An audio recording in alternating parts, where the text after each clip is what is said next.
And we're recording with lots and lots of numbers. Oh, those are dates and times. That's what all those numbers are. Well, welcome to Truth, Love, and Peace. This is episode some number, and I am in an undisclosed location with Russell Douglas. And I have no idea why I just made you listen to me unplug that. Anyway, sorry. Get to listen to it, go pluggy. So Russell, say hello to everybody. Are you on? Yeah, it's on. It's on, right there. Look at it. All right. Hello. That's my dog squeaking. You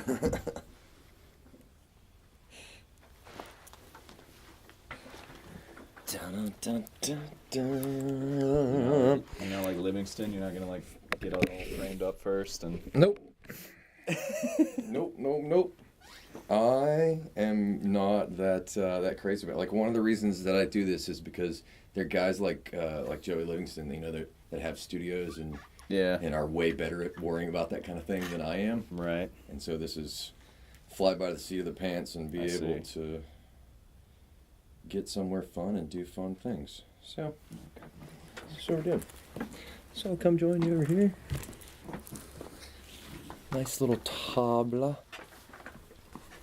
How's that camera work? You control that with your phone? Uh-huh. It's a DJI Osmo that I have just fallen in love with.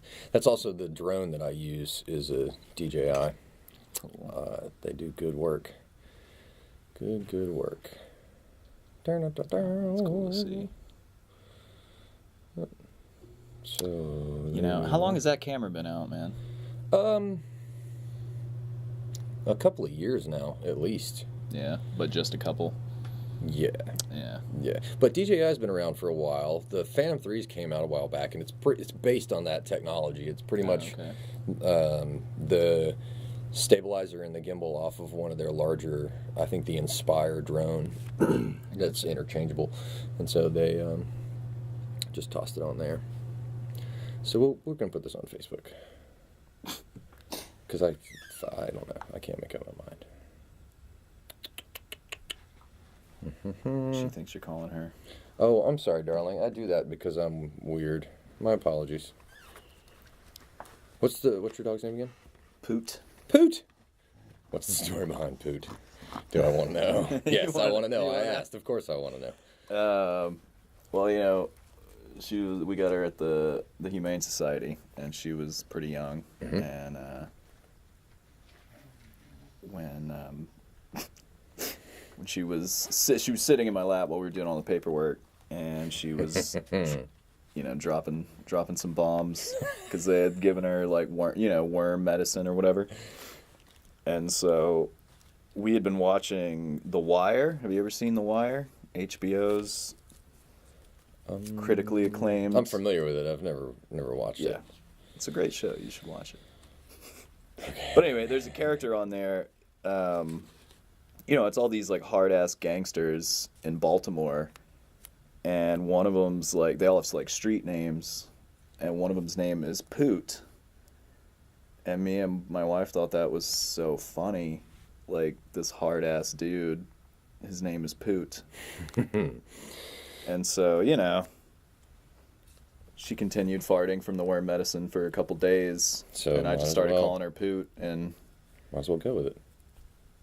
It kind of stuck, you know, and it really it befits her personality. Good. And my fat thumbs just don't want to type anything, or we would have been live already. That's okay, man. I am ruining my record, but don't worry about it. I'll get there, I promise.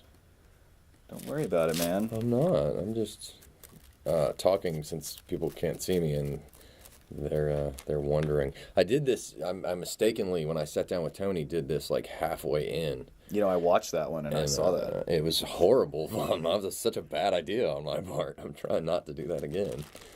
I guess I listened to it. I listened to it on iTunes. Heck yeah, man. Thank you. Yeah. It's a steep learning curve, but it's fun because it's kind of seat of the pants. Yeah. And well, yeah, I like you with Tony, so I was like, oh shit, this, you know, the only part that'll be hard is not being able to fucking yell shit out. I know, right?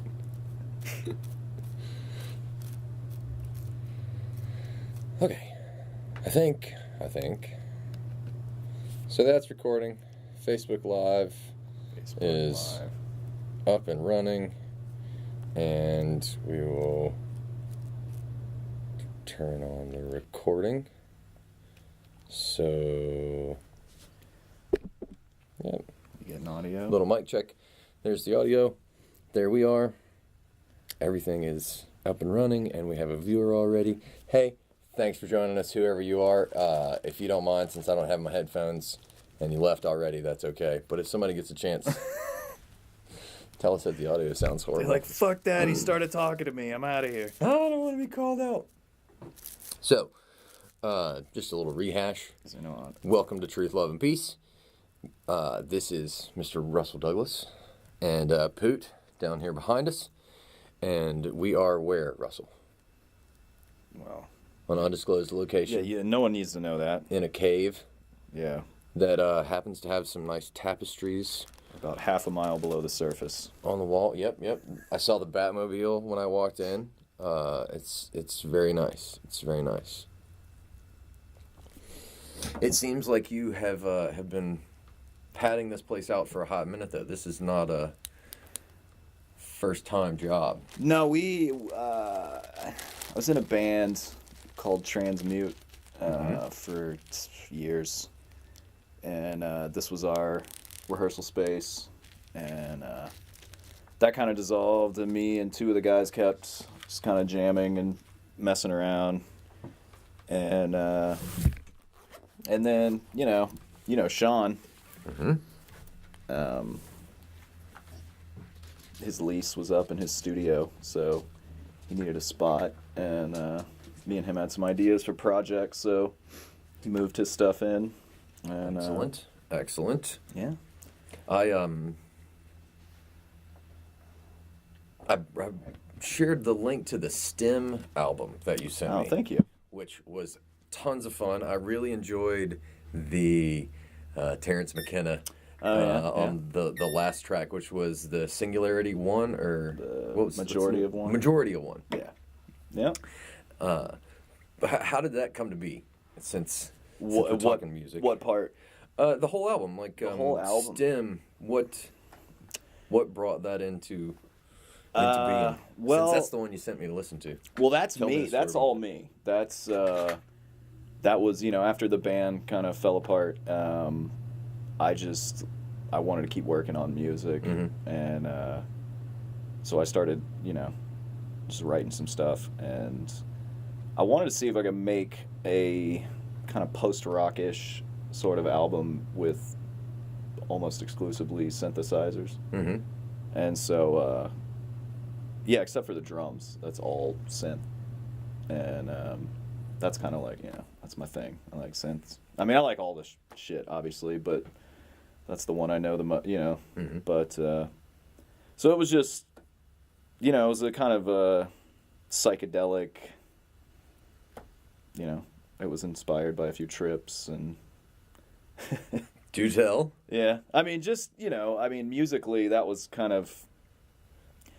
I don't think I ever came out of like a mushroom or an LSD experience not being inspired to do something musically. Like it's just like there's I don't think there's writer's block if you don't mind taking psychedelics. You don't run out of you don't run out of ideas. You for sure. I in anticipation of knowing that the two hippies were going to get together and inevitably talk about psychedelics, I posted some Dr. Paul Stamets video and some other videos today because that's something that you and I have discussed before. We've kind of bonded over that, sharing those experiences. And so just to kind of lay a little groundwork before we delve into all these references that a lot of people don't get. Right. And since it is such a hot topic these days, the necessary disclaimers: don't do shit you're not familiar with. Don't do anything unsupervised. Always consult a professional. Don't be an idiot. And be responsible adults. All that being said, I've had some great trips and were eye-opening and tons of fun. Yeah, I mean, you know, in not solely, not primarily, but all this shit that you see in here, psychedelics played a huge role in me even getting into music. How so? Well, like I took, you know, this is pretty. You sure you want to get into this? It's pretty. Yeah. It's pretty. That's what we're here for. I have my grandfather was a badass dude, musician, carpenter, farmer, you know, real badass. And my dad was not a musician, but my uncle was. And like as a kid, I was like, "What's up with that? You know, Dad, why don't you play music?" And he just kind of, you know, without thinking, as adults do when they're busy and you're just a kid, he was like, "Well, you know, I just didn't have, I just, you know, I didn't have it in me. He did." And I just kind of went through life with this idea about music, like, well, you either can or you can't. And so when I was in fifth grade, I said I wanted to learn guitar. So I took some guitar lessons, and I hated it, and I was terrible at it. And it was like, you're supposed to be terrible at it, right? But it wasn't fun. Well, here's part of the thing. Like, I was a kid. I was not, you know, I'm not a big man. I was not a big child. And my parents just got me a full-sized adult acoustic guitar. And those are even big to me now. Like, when I play a guitar, I play an electric. I play like a fucking, you know, just like a little, yeah, and it's like that big ass. And I was, you know, like playing this thing. It hurt my back. It hurt my shoulders. It hurt my fingers. I'm not saying I would have done better, but my friend had like a youth guitar with nylon strings, and he was just like, we were taking lessons from the same guy, and like, you know, 6 weeks in, he's like shredding, and I'm just like, I can't play Pop Goes the Weasel. Fuck me. Damn. And so I just kind of had this idea, like, I'm no musician, you know, just not. And so then later in high school, a friend of mine was playing the drums, and my best friend was playing guitar, and we were all into punk music, and they were like, dude, get a bass. And I was like, I can't. And you know, they're like, dude, you can play bass in a punk band. Like, anybody can play bass in a punk band. You know, that's the whole thing. Like, you know, like, what was his name? Sex Pistols? I'm drawing a blank. I'm no help in this realm. I'm not good at that game. Well, I've heard that song, but I couldn't tell you. It was Sid Vicious, I think, is the bass player. And he was terrible, and he couldn't play bass. But they were like, you look like a bass player.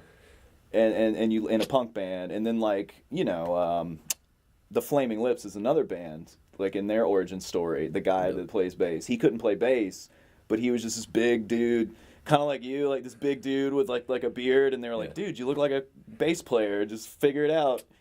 Yeah, I think that's because we look good in sousaphones.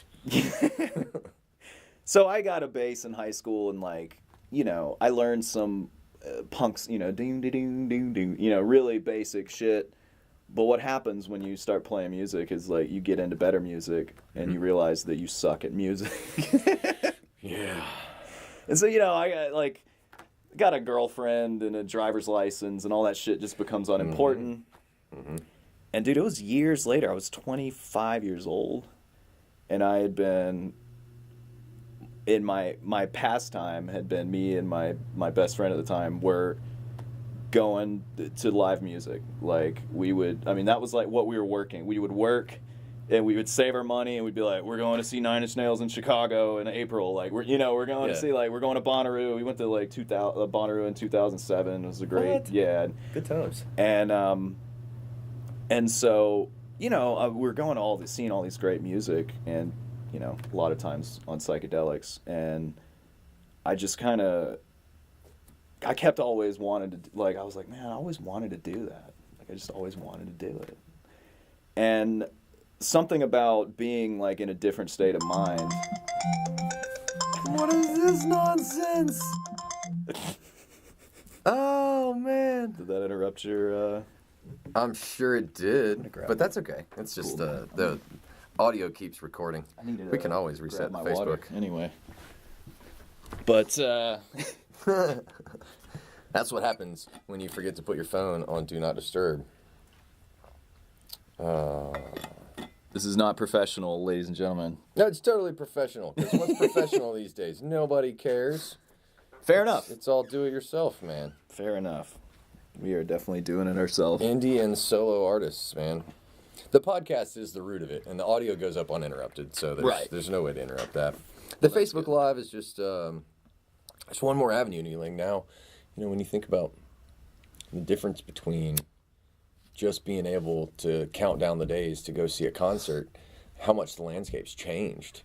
To tie in technical failures to your story to try and not detract too much. Right. But it's fun. One of the reasons I love including the Facebook is because of the comments. Yeah.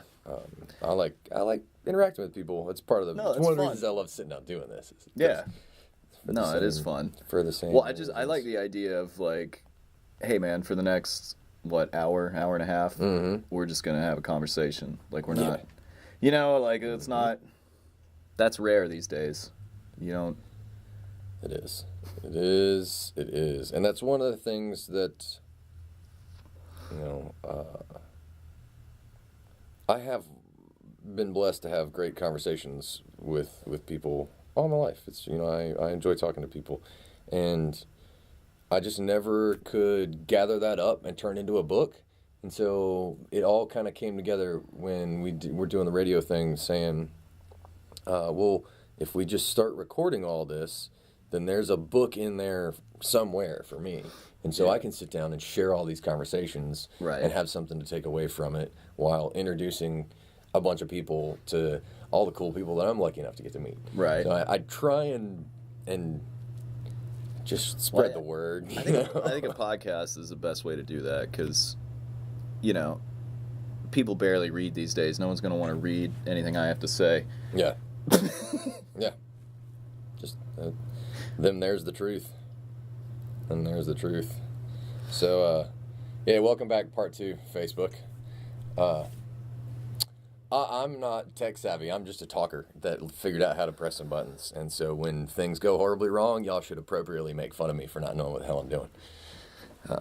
That's why I gave up the pants. No seat of the pants to fly by. F it, man. No parachute. Just free fall. I see. I guess that's a horrible joke. You shouldn't even nod your head. That's all right. That. You're not on stage now. It's fine. Quit trying. Quit trying so hard.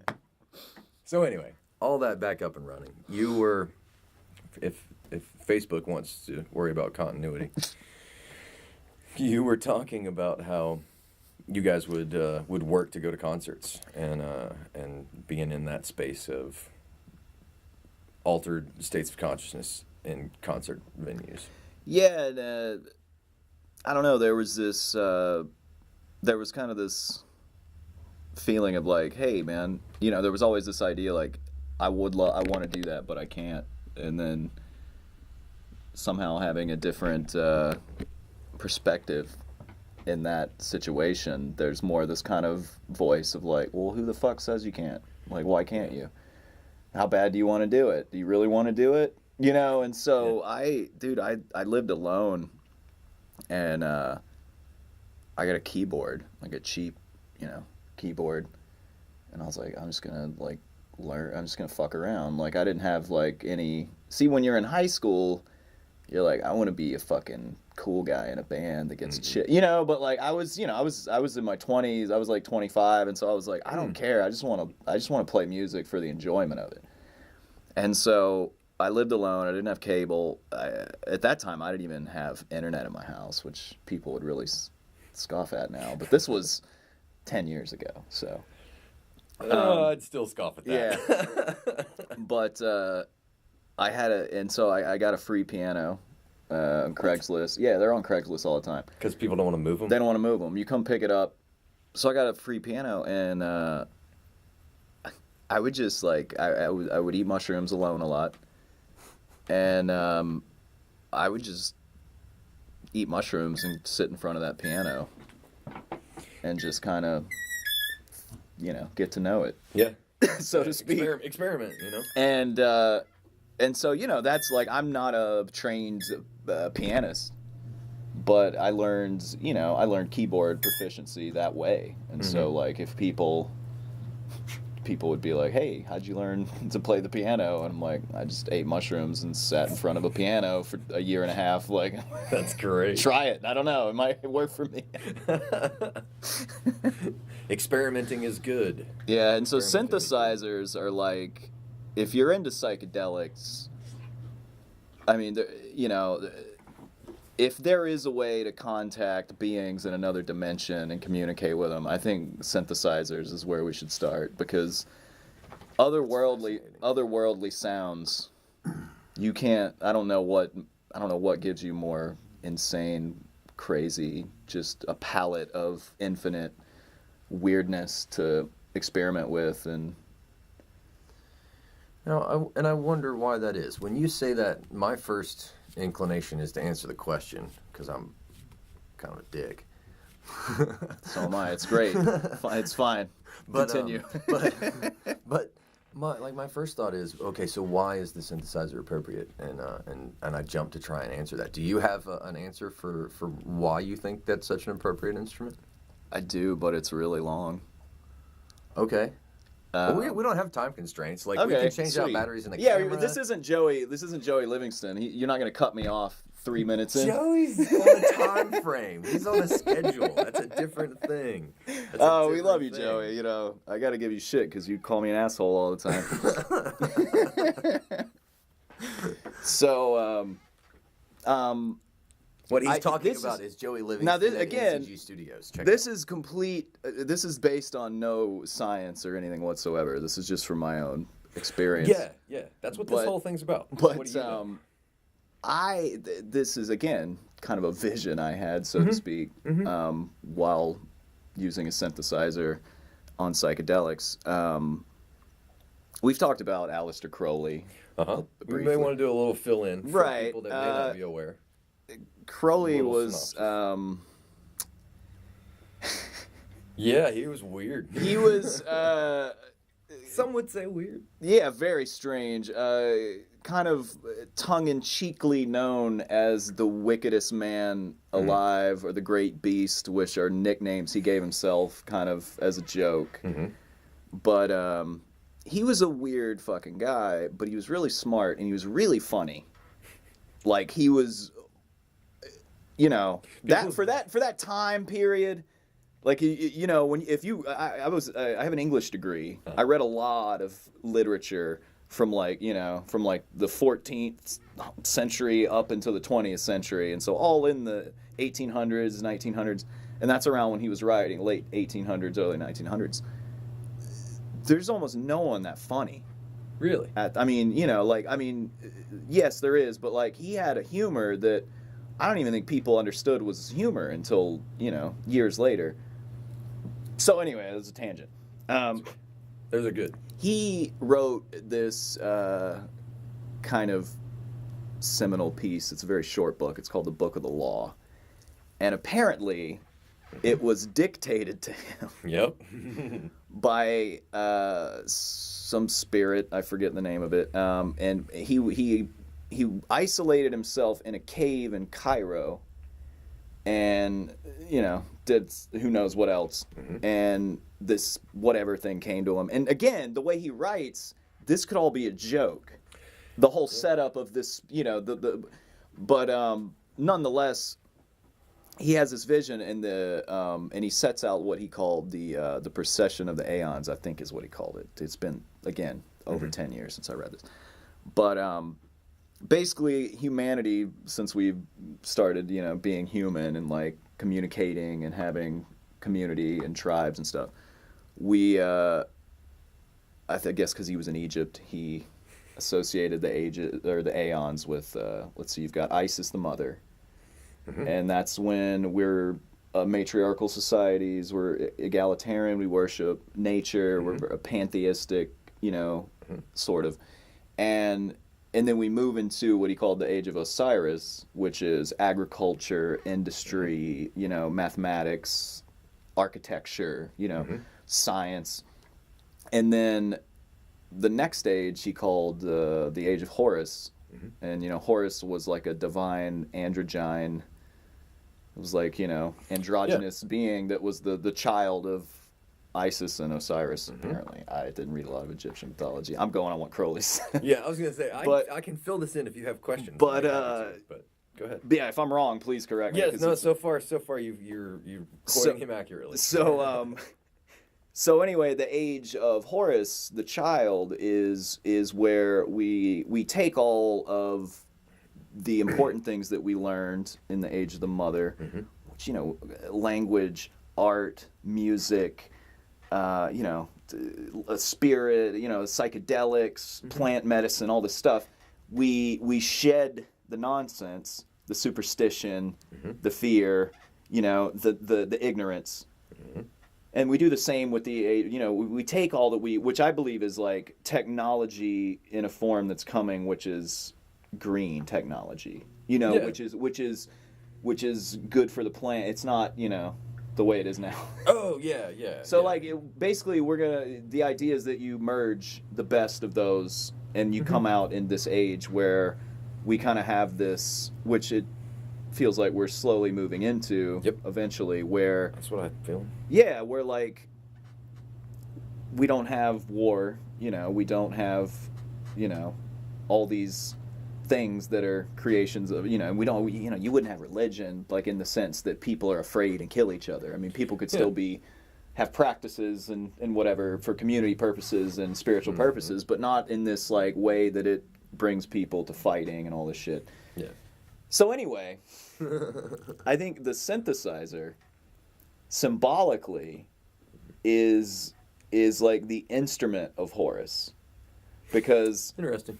The early musical instruments were, drums and acoustic stringed instruments, right? And then we get to like the industry age, and we get computers and machines and all this stuff. And the synthesizer is like a merging, of machine, math, and science with musical instrumentation and, expression and flexibility and all that. And so it kind of is this, I don't know, to me, like, you see why I said it was a long answer. That's quite all right. Go ahead. I'm going to ask you another one before we get back to wrapping up this one. But I mean, that's basically it. So I think that might be why, in whatever way that it means anything at all, that the synth is, at least for me, it's kind of this, especially because the term synth is so broad. It's not like guitar, a guitar implies so many things. A guitar implies 6 or 12 strings primarily. Until you start putting it through. Right. But as far as even with guitar effects, even with guitar effects, there's a fairly limited amount. There's a pretty, I could name them all pretty fast. And they just keep making different pedals of the same effects. So theremin. How does a theremin size up to synthesizer? Like the capabilities, the range. A theremin? Yes. Okay. Sorry, my no, it's okay. Pronunciation. No, I thought you said a theremin, and I was like, is that some instrument? I don't know. No, a theremin is a theremin is a synthesizer. It's a very simple. It's one oscillator. Okay. Sine wave. That's the waveform. Gotcha. And it's just a single oscillator, and there's no filter, there's no envelopes. You control the pitch and the volume. That's it. So gotcha. That's where you move your hand around the antennas. That one of them controls pitch. I think that's the antenna's pitch, and then the thing over here is volume. So you can get the little round thing. Yeah. The half moon thing over here. So I can all three of those keyboard synths back there, I can pull up a simple sine wave with no filter and put glide on the pitch, so it and it sounds like a theremin. I mean, it's same thing, different interface. It's the interface, just a different interface. Hey, darling, you ready to be on camera? Are you ready for your close up? Say yes. You smell like all these things that aren't here. I know, I wear a lot of oils. Come here. So, thank you guys for joining us. For anybody that's out there, I haven't been paying too close attention on the comments. So if anybody has a comment, chime in on the Facebook. Let us know if you can hear us. There are people there, so I presume they can hear us, which is good. What I like about the synthesizer as a bridge to psychedelics and becoming the musical choice of voice for altered states of consciousness speaks very specifically to what psilocybin does, which is increase the senses in the periphery, but increases the senses in processing power. So the same thing, or there's something similar happening in my experience to being in a life or death situation where the brain starts working overtime, processing information really fast, and so it seems like you are hyper aware when in fact what's really happening is things are just firing in a way that you're processing information faster. So there's this physiological combination with an access to things that are already there. What are your thoughts on all of that? Is that way out there? I'm not quite sure how to apply that to a synth. Okay. So the reason that I think that applies to a synthesizer is because going from the sounds that a synthesizer makes and being able to manipulate the speed at which those things are ingested makes it easy to translate some of the things that are flying at you that you only realize in retrospect. I can see that. From altered states of consciousness. Because they're two different forms of vibration. Yeah. And I could also see, in that regard, how so much of the visual experience with particularly psilocybin and DMT is very fractal and geometric. Mm-hmm. And, there's a lot of weird geometry in synthesis. There's a lot of, square waves and triangle waves, all Well, and one of the things that I'm reminded of, and LED lights remind me of this all the time, and that is the Stagmus test. The same way that they test your eyes to see if you got any kind of chemical that could inhibit that. The same is true that the muscles that control your eye do weird things, just like the muscles in your face do when you have certain thoughts, when you release certain chemicals. And I'm a firm believer, through my own experience, that being aware of what an altered state of consciousness is like as an experience makes it easy to replicate that in a thought experiment. Like, it's easier to get back there consciously without ingesting something. And so being able to do that makes it easier to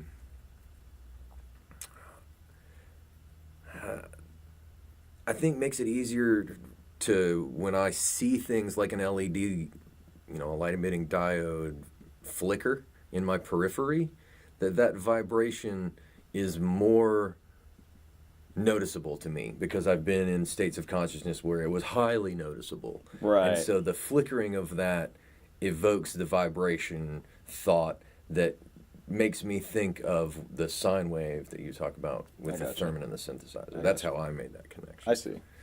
What, if any, of, well, I don't know. All the questions that sound like fun to ask are kind of irrelevant. That's all right, man. That's synthesis, like the oscillator, which is kind of like the primary sound source of synthesis.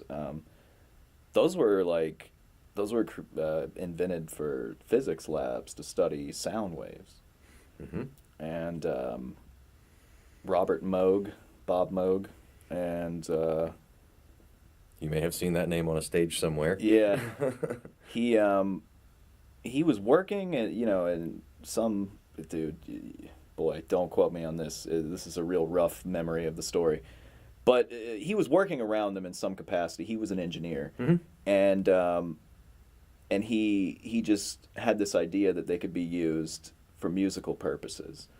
And so he built, you know, this kind of prototype musical synthesizer where no one had ever applied, you know, musical pitch scale to the sounds. They were just going by frequency to study the waves and so forth. So you know, and that led to Moog synthesizers, which are the most famous. You know, they're like Gibson guitars or Fender guitars. I mean, they're just like, that's, you know, synth. Most people know that one if they don't know any others. But there was also a guy out in California named Don Buchla. Not the one I thought you were going to mention, but yeah. And Buchla. Buchla was close enough in time to Moog, to Bob, that it's, you know, they kind of agreed they did it at the same time. When was that? Oh, fuck, man. 60s. Early, mid-60s. Okay. Kurzweil came along after that. Oh, he was what, much after 80s. that? Yeah, much after that. Yeah. In the synth world. Yeah. Okay. Oh, yeah. No, in the beginning, it was only those two, and they didn't, like, it was, like, modular, like, that shit with all the patch cables. Yes. That's like that's a new format that's smaller. The old format's a much larger format, but... I got a buddy you need to meet. Like, there are a couple of people that... I would just love to watch y'all all discuss this stuff because they would know much better. Yeah. But what all of that Buchla, does. you would have liked Buchla Can you see that on here? Yeah. That back there in the corner.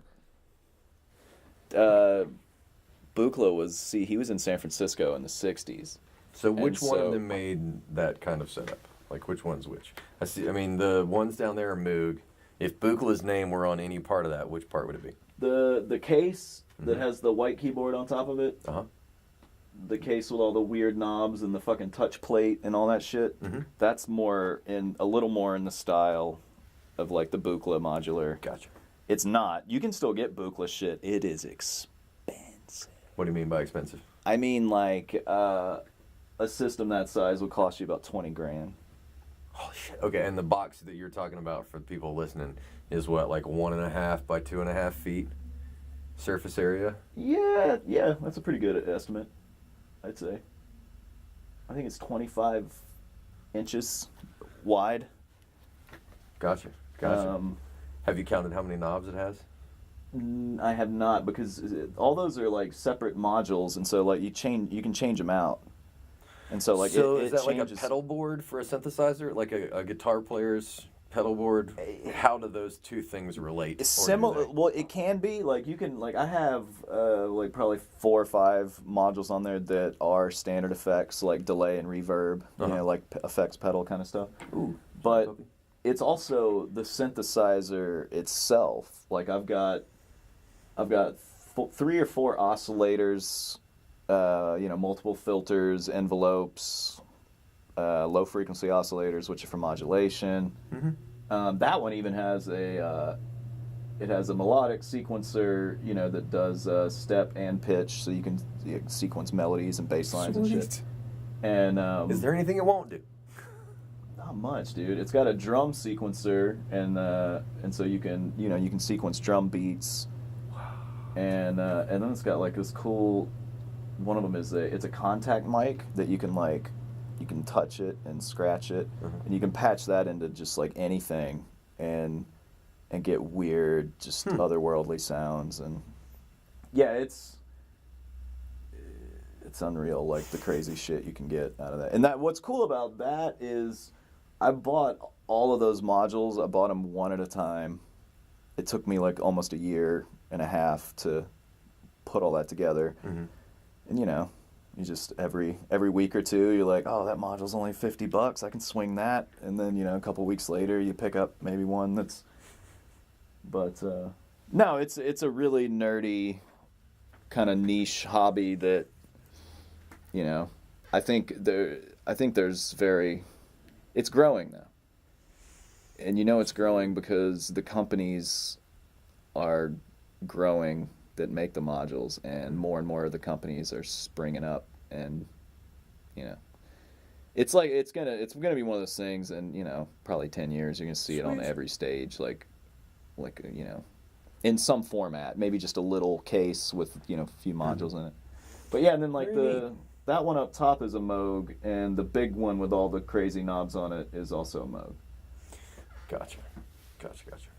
Yeah, I have. I mean, obviously, as a live sound engineer, I have some experience, but nobody brings that to live shows to play in the size venues that I have worked in. When I was in a band, I didn't show up with all that, but obviously, but I still had a pretty ridiculous rig, and the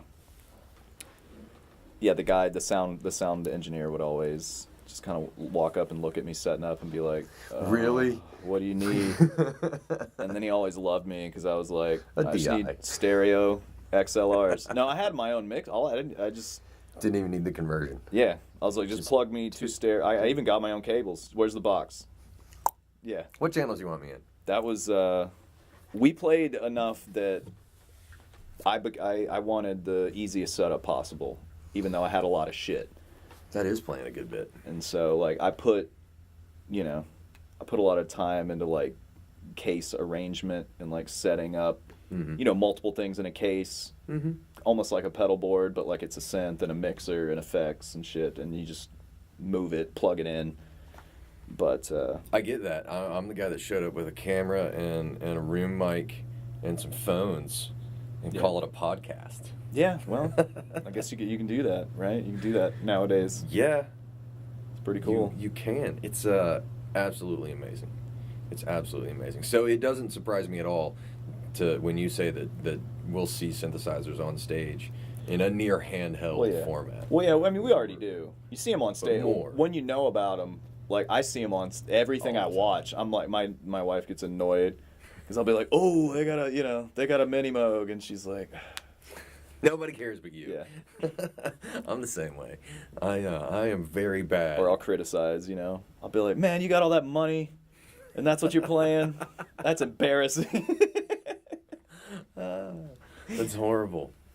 Yeah, but they're on TV, and I'm not, so fucking, what do I know? Yeah, you're allowed to vent. You're allowed to vent at them. It's okay. No, I watched... we saw LCD Sound System was on SNL like a year, I don't know, it was a while ago, but we caught it, and I was just nerding out because they had like so many, classic synths on stage. I mean, like just like probably 15, 20 synthesizers on stage. But when you're on SNL, it's LCD Sound System. Like they're, I'm not even a big fan of their music, but they're kind of well respected electronic music, and I'm not in that. They've been around a long time, and I was just freaking out. I was like, oh, it's a Synthy AKS, holy shit. I have no idea what that is. It is the Pink Floyd On the Run. The Dark Side of the Moon. The track that's the synth. Oh, yeah. Okay. That famous synth track is done with two of those Synthy AKS. It's a... So to get that one track, it took both of them simultaneously to come up with? Like two separate... Yeah, they had two of them. Well, they were at Abbey. That's how they were like at Abbey Road. They're layered components. Well, for that track, it's almost all synth. Like that one track, it's just that, it's just those two patterns, and they're just modulating them, and it sounds trippy as shit. And they've got the sample of the guy running that they pan around. Mm-hmm. But that's the most famous. In fact, that track plays a huge role in why, if you find one of those on eBay, they're like $15,000. Because I want to play that song. I want that sound. Well, it's such a unique, weird... It looks like something out of a James Bond movie. Like, it's in this briefcase, and you like open it up, and it's got this like this little matrix pegboard that looks like something out of like Battleship almost. Like it's got all these, and you can route the different signal path using that patch matrix, and then it's got all these cool knobs on it that are like, that like. Does it come with nuclear codes? I don't know. For $15,000, it better. Yeah, I know. At the very least, it better come with a fake label that says "The Football," courtesy of the FBI. But the main reason it's so expensive, aside from that song, and I think it's some other famous track that it's on, but they're rare. I think there's like 100 working ones left in the world, or some crazy shit. Gracious. Yeah, that's nothing. It's like that. There's a tape. there's a tape machine, you know, to record analog onto tape, like in a studio. Mm-hmm. And I can't remember which one it is, but there's only 2 in the world left. What? There's like one in London and one in, it's either New York or LA, and that's it. And ridiculous. Ridiculous. Yeah, it costs you thousands of dollars just to go do a session on it. I'm sure it does. That's those are some rare toys. I think that's what's wrong with toys these days, is they're not rare anymore. They're not fun. Yeah. Because they're not rare. It's funny, man. In the synth community, there's this weird thing, and I'm kind of in the middle generationally, because it's like these younger guys, and they almost hate on older guys who can afford really nice shit. Mm-hmm. You know, and like have this idea of like, you know, I can make badass music with like $300 worth of these plastic toys that you get at Guitar Center. Mm-hmm. And you're like, yeah, sure, have fun. Mm-hmm. Like, it doesn't bother me. Like, but I'm a 35-year-old man. I have a fucking career type job.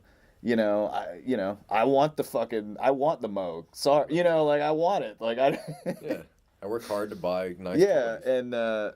and you know, to me the difference is from like a sustainability standpoint. You know, those are professionally made machines, and they're made out of wood and metal. Mm-hmm. Mm-hmm. And they're made to last. Like, and they don't depreciate in value. Really? Once they're used, and that's this wise. You buy them all used. Yeah. You know, you figure out how to buy music like that used. I bought every one of those synths barely used. I could sell every one of them for the price I paid for them, or a little more. Because as long as you're not paying the initial markup. Yeah, that's what kills you. Yeah. Once you get it for that used price, if you take care of it, if it's a good, you know, something that people, you know, it's going to be like a classic, you know, it's going to be around. Mm-hmm. People are going to want it. Like, I mean, it's a smart investment. You know, it's also the sort of thing, if you know, I don't have any kids, but I have a niece, and like, if she ended up being into music, and I'm old, and I'm like, hey, here's this 50-year-old Moog that's in mint condition. If you want to sell it and buy a car, that's your choice. But, you know, yeah, it'll be that kind of thing where it'll be worth, you know, something if it ever needs to, or technology will get so insane that all that shit will seem silly. Yeah, passé. Yeah, which is also possible. Is coming in a heartbeat. It is, but you know what, man? I've used a lot of the. I mean, I still use computers and iPads and shit, because you can get synth apps and plugins and stuff, and it's fun. Mm-hmm. But it's not the same. Yeah. The tactile aspect of it, you know, like if you're clicking a mouse, you're sliding your finger around on a touch screen. It's not the same as playing a keyboard and turning a big fucking silver knob, you know, and. Yeah. I know what that's like, just from running a mixer. Yeah, like a mix board. Yeah, like a soundboard. Just like digital mixers versus, you know, on analog. Same thing. Or even worse, if it's all touchscreen. Oh yeah, my big fat fingers don't like that at all. Don't like. I mean, you saw me. How long did it take for me to type the intro to this? Quite a while. A very, very long time. I still didn't check it for typos. My fat thumbs. Neither did I. Didn't bother. Who cares? That's I will never be known for things that I wrote down. My handwriting is atrocious. Yeah, I've seen it. I've seen it on the open mic sign up. And that's just one word. Yeah. Sometimes two. That's your name. And it's horrific. You've had lots of practice writing that. Not as much as some people think. Yeah, that's right. It is my middle name. I didn't start going by that until about 7 years ago.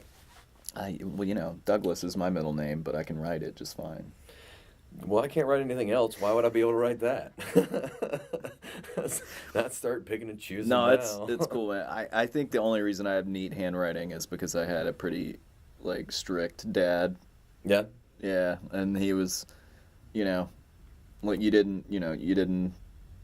sat up straight, you know. Not like this. Yeah, not like we're doing now. You tucked your shirt in, you know, all that shit. Which, you know, that backfires. Like if you have kids and you're trying to be real, you know, strict with them, They might end up spending most of their time underground doing psychedelics and playing with synthesizers. Like, you got to be careful. Yeah.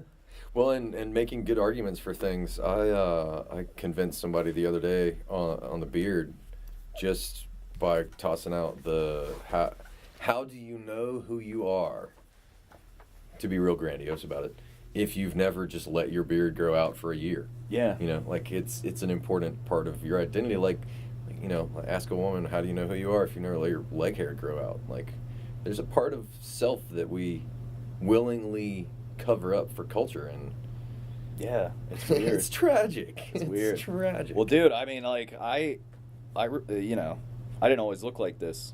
I was kind of clean cut. Likewise, GQ cover and whatnot. Yeah, and I got to tell you, the way that strangers, particularly women, treated me changed immensely, and not in a good way. If you're wondering what I meant by that. You know, you go from, like, getting positive attention to people looking at you like you might be homeless or something, and you're just like, hey, look, I'm just trying to get a sandwich. Like, I don't... You still talk to those people? I don't even bother anymore. No, not really. That's just how I feel. Like, I'm just trying to get a sandwich. Why? Good. I didn't want you to have to put yourself through the ringer. No, I don't care. An observation. I usually laugh, like, and oftentimes if I've gotten stoned before said experience, I might like not be able to help it and just be alone in some public spot, and I just start laughing at someone else's reaction to me. Yeah. Because it's funny. I'm like, man, you have a... I was at... You ever eat at Everman's? You know, the co-op grocery store? Nope. Will you ever go there? Never been. Heard about it. Never been. No, I'm way out on the It's pretty westerly, though. It's like downtown, on the sort of west side of downtown. I'm sure I don't have any real excuses for No, it's great. You should go. So anyway, they have like they also have like a food kind of buffet style, like where they have hot food and like a really good salad bar, because it's like a... It's okay, salad bar, I can do that. It's like a, they got all the hippie food. Whole food. Yeah. But it's the local co-op, so you get to support your local business and get great produce and stuff. So which everyone should do, support local businesses. Yeah, go to Everman's. It's fucking great. It's a great business. But so anyway, I'd been editing music all morning, and we'd done it. Was the night before we had an open mic in Mobile, and so I had done an open mic here on Tuesday and an open mic in Mobile on Wednesday, and then Thursday morning, I get my wife off to her internship, and I'm in my pajamas drinking coffee, smoking a joint, working on music, and then at some point I go to do grocery shop and eat a little lunch, and so I'm there, and there was this dude, and like this nurse dude, I guess, and like nurse scrubs. He might have been a doctor, I don't know. But I'm at the salad bar, and I'm there. I go after the lunch rush, just to be nice, because I don't want to I'm just like, I don't want these people. They're working. Poor so I guess bastards. he was taking a late lunch, and so I'm taking my time. I'm picking my greens. I don't want any wilty greens. Right. And my little tomatoes. I don't want any with little brown spots and wilty ends on them. And so this guy's just behind me. He's getting so flustered, and I'm like, hey man, you can go around me. It's totally cool. Like, I'll even get behind you and just wait. Like, I do not care. Yeah. And I think I smelled like weed a little bit, and we were kind of close. And he just looked at me with so much hate. He doesn't know what I do at all. That's horrible. And he's just like, well, some of us work all day and only have an hour for lunch. And I was like, man, that must suck.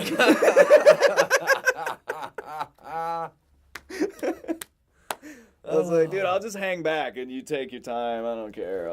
Because that blows me away. That speaks to so many things, though. But I think people get really jealous of things they don't understand. Well, and it's like, man, you don't, like, I have a job. It's just, I have this weird seasonal job where I'm gone. You won't see me all summer. I'm gone.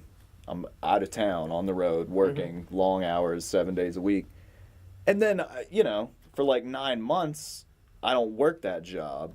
I just do music and comedy, and, my wife's in graduate school, so I take care of the animals, and I'm like the housewife. I do all the shopping, and I cook, and, do all that shit. So, I'm busy. And then but it's an enjoyable life. I'm not complaining. But then this guy is like, hey, and I'm like, dude, you're a doctor or some shit. Like, you probably got a BMW out there, and you got some nice house somewhere. My house is 100 years old. It's falling apart. My car is like 8 years old. It's still not paid for. Yeah. It's like, fuck, I just, we got different priorities, man. Different choices, yeah. Just different priorities. Different priorities. In general, I feel bad for people that have to wear uniforms, though. Yeah. It's soul stealing, and so I can understand why someone in a uniform would be very jealous of you smelling like something fun in the middle of the afternoon. Yeah. Staring down the barrel of the rest of their Well, it's like, it's like I was, you wake up late, you got that look, like your face is kind of puffy. I haven't been up long enough to really care. Like, dude, I didn't leave the back porch till like 1:30 last night, and then, I had to wind down and eat some food. Don't judge me. Yeah. And if you are going to judge me, at least do it well and be honest. Yeah. When's that? So anyway, it was fun though. I thought it was, I even thought about turning it into a bid, and then I just figured, fuck it. You know what I'll do? I'll tell Compton in a story on his podcast one day. Well, thank you for saving it for us. we are, and by we, I mean the royal we, are just so honored to world debut. And hey, grumpy non-pothead. It's a real shot in the dark. But if that guy happens to be listening to this, here's a bird. Yeah, man. Relax, buddy. If you want to come get high with us and play with synthesizers, you're welcome. Welcome. You're totally welcome. Yeah, man, and teach you all about how it's a waste of time to flip birds because they're really dinosaurs. What? Because who can flip a dinosaur? Like, good fucking luck. Those things are huge. Yeah. You shouldn't flip animals. Hope Springs and turtles, man. Hope Springs and turtles. Yeah. You're not a vegetarian, are you? Oh, no. I know that plants can commit murder, so I don't have any remorse. And I don't give them any more priority than, non-sentient critters. Yeah. Well, my biggest thing, or not highly sentient. And I am personally against factory farming. Oh yeah, that's a horrible thing. But I eat meat. I just don't eat a lot of meat, and I pay for the fancier shit that either comes from somewhere local. We got a local butcher here. That's a good way. They get a lot of local meat, man. Yeah. And I got friends who hunt. Oh yeah, me too. And it's like I'm a steak fan. Like I love. Oh man, I'm a big grass-fed beef. Cut meat, a bone-in ribeye. Yeah. No problems. I would prefer to be the one to kill the cow and to. If I'm gonna enjoy it, I want to own it and be responsible for it because I think there's something about reverence that is a big time lost. And as much as I can get behind, you can subsist on just vegetable matter. I don't think that's our natural condition. I think it's good to have a variety of dietary routines. Right. But let's not be exclusionary. An exclusionist on anything. Yeah. The argument I get in I have trouble with is the whole conscious beings, like intelligent beings, which I'll give you, a pig is pretty smart. Mm-hmm. And I don't eat much pork. I don't, it's really not that good for you as a meat compared to beef and, chicken and fish. But, fish are not smart. Chickens, particularly, dumb as fuck. Like one of the dumbest animals ever. Mm-hmm. Like that. I mean, have you ever seen a chicken, decapitated chicken? and watch it run around? It acts exactly the same because it is almost exclusively operating on impulse. It is not a conscious being. And my whole thing is like, you know, the cannabis plant has taught a lot of people a lot of shit. It taught me a lot about compassion and empathy and self-awareness and introspection and forgiveness. And, you know, I'm always like, what the fuck have you learned from a chicken? You know? Like all the chickens in the world have taught you what? Fucking nothing. One tiny little toke of a plant. Honey barbecue KFC chicken wings were a thing in my life for a minute. But you're absolutely right. As far as things that we ingest for the sake of ourselves, you could... Now, I want to eat a happy chicken. I want to eat a free-range chicken that's eating bugs and grub worms and shit. Right. But one you can do without. Yeah, but it's a scalar argument in that you can live without oxygen for a few seconds, and you can live longer with a little bit more oxygen, and you can find some quality of life with less oxygen than you would want. But then again, that's eating a chicken, whereas you could eat a mushroom and experience something that you didn't even know was possible because... Right. Because a lot of reasons. Why do you think it is that that there are food groups that there are chemicals out there that grow naturally, and that some occur naturally in us, that can blow our minds? You know, just why you saying why do I think that? Yeah, why is it that psilocybin has the effect that it has on our little monkey brains? You mean beyond the scientific mechanism of like serotonin production? Well, we should probably go through that real quick. Like, I'm not very, you know, savvy. If you can, it's that kind of. We'll leave it. I'm not a science-minded person, so I've read it a dozen times, but I can't rattle it off. Okay. Especially like to be recorded in the annals of history. I don't want to mis-explain how psilocybin works and be like, oh, it's a dipshit from the internet who fucking didn't know what he was talking about. Yeah, he screwed it up. I wouldn't want to tell anybody wrong either, so I'm not going to delve too far into the chemical aspect. I will leave it at, I'm not the smartest person in the world, and I am sharing the information that I have gathered from other people and experienced. First off is the disclaimer. Second off, my experience is, and what most people who are the authorities on psilocybin report, is that psilocybin has a function that increases your ability to sense primarily in your periphery by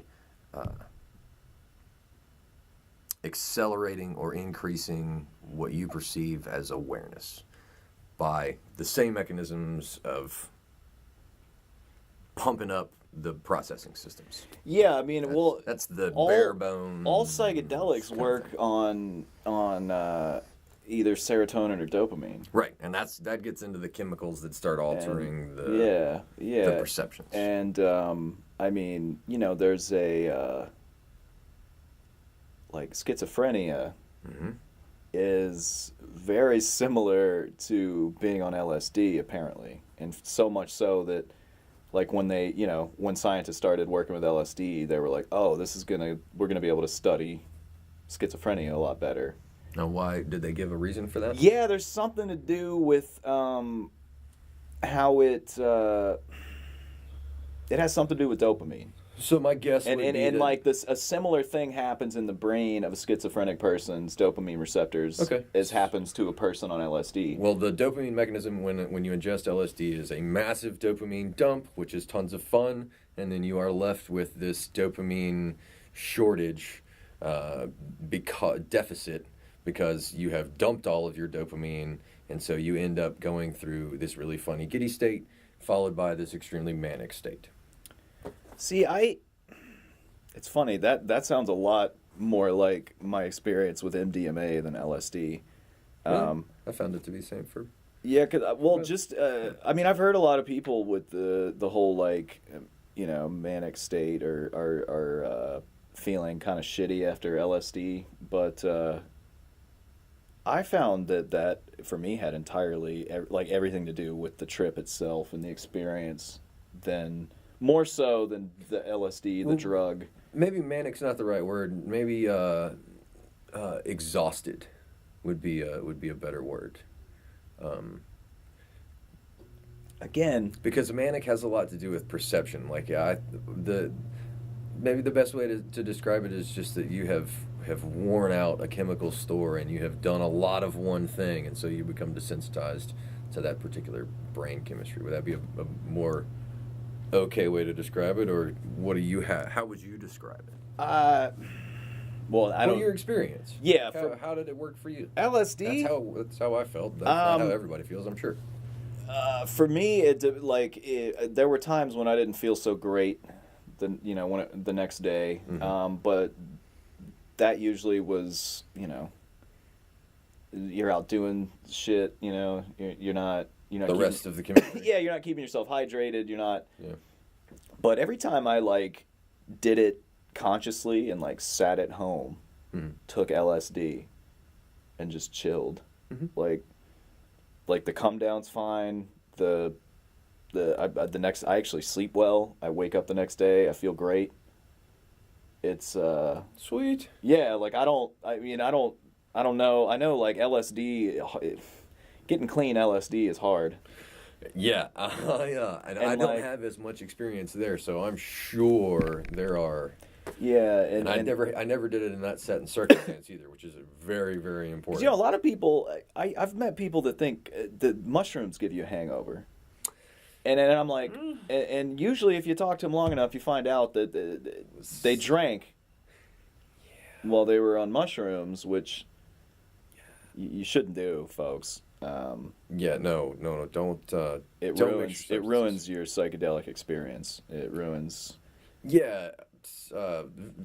Altered states of consciousness, visionary plants, to use Graham Hancock's terminology, and others, are not recreational.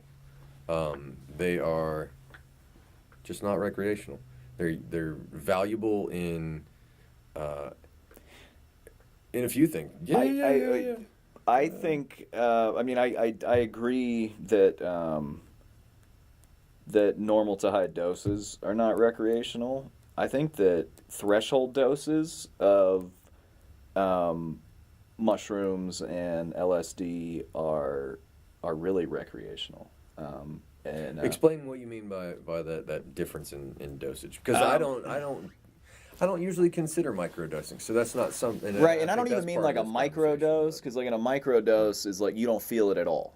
The whole definition. I've done it with LSD and I've done it with mushrooms, and it's you don't feel it. It's just it's that minute. I'm talking about a threshold dose is where you just barely feel the effects. Mm-hmm. So with mushrooms, in fact, a lot of people who've eaten mushrooms, that's all they've ever done. They got to that stage where everything's kind of silly and giggly, right? And things are kind of warm and fuzzy, and the colors are a little crazy. That's. Do you need to plug in? No, not yet. That's a threshold kind of experience where it's not warping the fabric of space-time. It's not shutting down your ability to communicate. It's not. It's very, and it can be very, if you're in a group of people and you're all on this very, very mild threshold dose, it can be very social and bonding, and you can have a really great time together and be really open with each other. Yeah, I agree with you, so I'm going to have to revise my position and say that there are circumstances that yeah. Because... Well, I think it's like anything, man.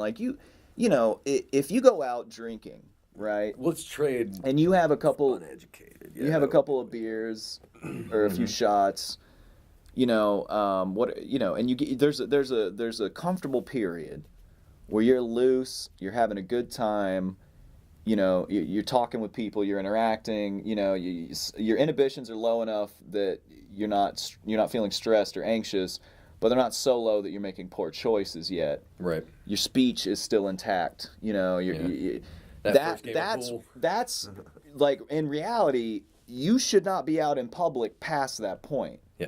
You know, when you're slurring and stumbling around, you shouldn't be in public. Well, I think that's all drugs, you know. If you want to do a couple bumps of coke and go out and have a good time, hey, that's your thing. But like, if you're gonna blow a whole 8-ball in the bathroom and come out and jaw my fucking ear off at the bar, like, go home, dude. Don't do that. Like, don't do that. Right. And that's alone time kind of thing. Yeah, and I feel the same way about psychedelics. Like, I learned that the hard way, going to concerts and taking psychedelics. I learned, like, hey man, there's a right way to do this, where you have a good time and nothing scary happens. And then there's a way to do it where you think the world has ended and you're dead. Yeah. And so you want to not go that way. Yeah. And setting, circumstance, context are the terms that get thrown around a lot. And you're right. Now, and I will tag all this by pointing out that I not only do not trip and go out in public anymore, I don't even trip with other people. I take it so seriously. And that's, but when we talk about taking it seriously, we're talking about something that most of the, like you were saying, most of the people that have only experienced a threshold trip or state of being, state of consciousness, have never taken that, holy shit, what did I do? Was this a mistake dose? Right.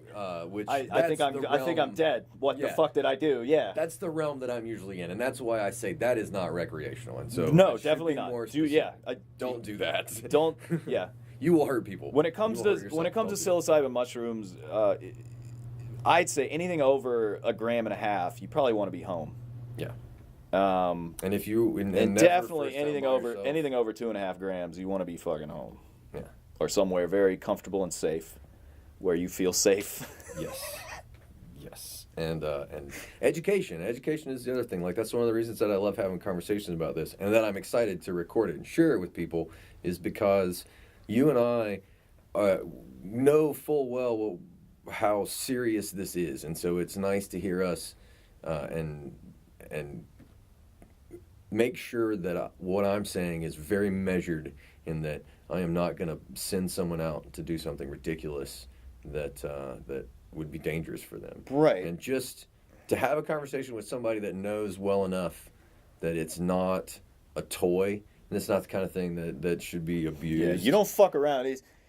Like, when you watch, it's so funny to me, man. When you watch some movie that's, you know, either like some like old kind of horror movie or some kind of fantasy movie where someone's like fucking around with like witchcraft or something, you know, and like some like wise person tells them like, hey, you be careful, don't fuck around, like, you know, like that's psychedelics. Like, I've seen people lose their fucking mind, and never fully recover. Like, they're fine now, kinda. But they're fine in the way that, like, they totally went back to being a fucking culture drone.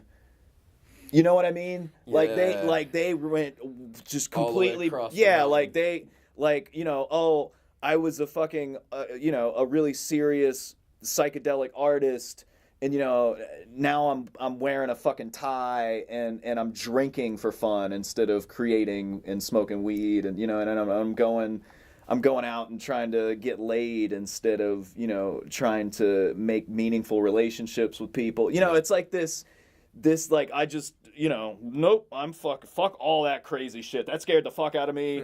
I want to go sit in a cubicle. Like, I want to fucking, you know, I want to drive my safe car. I want to, you know, I want a bank account. I want all that shit. 'Cause that was fucking horrifying. And I get it, 'cause I've been there. I've been to the scary place where, like, you're like, I would do anything to be, like, sitting at a fucking desk in a math class right now, bored out of my mind. You know what I mean? Like, just anything mundane. Could I be mowing the lawn right now? That'd be great. Like, this. Well, and there's something about that veil being pulled back a little bit further and seeing a little bit different perspective. And that's one of the things that fascinates me about fungi in particular as a psychedelic, because the connectedness that I've always experienced on particularly psilocybin, because of the fungi and what I'm learning more about now with microbiomes and the fungi culture and stuff, as I'm studying more stuff by, like I mentioned, Paul Stamets that I shared some stuff with. So when we talked about this, I could tell people, go look on the Facebook page. It's already there. We made this easy because we want you to be educated too. And it seems more and more that the explanations for all of this are just common sense, and that it's just been lost to that. There at some point in history, from my perspective, people sat around and figured all this shit out and knew good and well what was going on, and we are just coming back around to realizing how simple and easy it is to be at peace and to experience these things in a positive way, versus all this negativity that's getting tossed around. Like, we're just now coming around to this thing that should have been so easy all along, and it blows my mind. and I you know, what's really sad to me is you know, the you know, a lot of like my, you know, kind of, I wouldn't say heroes, but like, you know, great minds that I looked up to and read a lot of their work. I can still say they fucked it up for a lot of us, like Tim Leary. Right? You know, I mean, I love fucking Timothy Leary, but he fucked up the psychedelic movement in a way, and a lot. The 60s blew it, but the 60s here, you could almost in a sort of symbolic way, it's like a 16-year-old got the fucking the bottle of acid, you know. Yeah, a 16-year-old got the LSD and was like, I'm gonna change the world. And you're like, hey, exactly what we were talking about. Relax, man. Why don't we like get some scientists in here? Let's be adults about this. No, fuck it, man. Like, let's, you know. And it's like, it was such a kind of juvenile reaction, and it's still, I'm not trying to, it had a lot of great, we got a lot of great things from it. I'm not trying to take away. Well, and there was from, a lot of from context. era. Yeah, but like, I feel like we're reapproaching it as like an adult now, you know, with like maps and you know, and Paul Stamets and Dennis McKenna instead of Terrence, right? Because Dennis is a way more rational. Well, he's a scientist, exactly, right? And Terrence, the reason he's so entertaining is he's an entertainer. He's a storyteller. Oh, he's a good one. He's a you know, God, he's a literal, like, I just love to hear him talk, and he's so visual with his language, and it makes sense, like, that was more appropriate, you know. And he was really doing most of his stuff in like the mid 70s into the 80s. McKenna, he was like because after they went down to the Amazon. No, not the Amazon. Where did they go? Yeah, they went down there, and they all the way to the Amazon. They went, Mexico. No, they went down there in search of, I'm pretty sure they were looking for ayahuasca. Yeah, they were going big, and they found they ended up in this little village, and they had the Brahman cattle, and just mushrooms the size of dinner plates, fucking everywhere, and so they start doing all those experiments and being fucking out of their mind for days and weeks. And dude, like, there's Ram Dass, Richard Alpert. Yeah. He talks about this, you know, there was some house, some farmhouse that him and Leary and a bunch of those Ken Kesey and all those guys, they would go. And he talks about this one, you know, week where like they were just like doing acid and mushrooms for like a week straight, and he's like, the shit that happened, I still am not even comfortable saying it out loud. He is like, no one would believe any of it. No one would believe any of it. It's insane.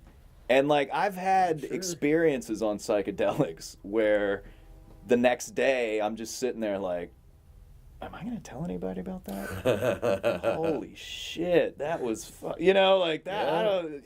Yeah. God, they're going to think I'm crazy like that, you know. And yet some of those people made it into the Bible with those same stories. Yeah. Definitely enough. Yeah. Well, and what's so funny about all that shit, man, when you go back and read, I grew up religious, I was raised Southern Baptist. Mm-hmm. And yeah, this is what happens. Oh yeah, be warned. The video died. We're just on the audio. But we can turn the camera back on in a little while, but I figured we would enjoy the not on camera for a minute. The audio is still rolling though. But yeah, so Southern Baptist, yeah, do tell. Yeah, so I don't even know why did I bring that up. We got distracted. Southern Baptist religion, the psilocybin being the segue to I can't remember. I gotta change the battery and I lost my train of thought too. It's good, man. It's fun. I don't know. I feel like a lot of people I know who grew up religious that ended up, kind of outgrowing it mentally. Mm-hmm. Like, I don't know, the psychedelic experience, that's where we were going. I knew all the Bible stories. I grew up religious, going to church, all that bullshit. Uh-huh. And after years of experimenting with psychedelics, I started going back. After I'd perused, some of the other holy books and whatnot, I was like, I'm kind of curious now. I'm going to go back and read some of this shit in the Bible. Yeah, dude. Totally trippy shit going on. Just completely. Well, first of all, the holiest plant, the holiest tree, and wood is the acacia, which is like the highest DMT containing plant in the region that all that shit was going on. Mm-hmm. And the Ark of the Covenant was built out of it, right? Yes. And like all this other crazy shit that you're just like, yeah, man, totally. And then the whole thing with Jesus being a mushroom, you know about all that, right? Yeah. The John Marco Allegro. Say his name again? It's John Marco Allegro, right? And for everybody else, he wrote The Sacred Mushroom and the Cross.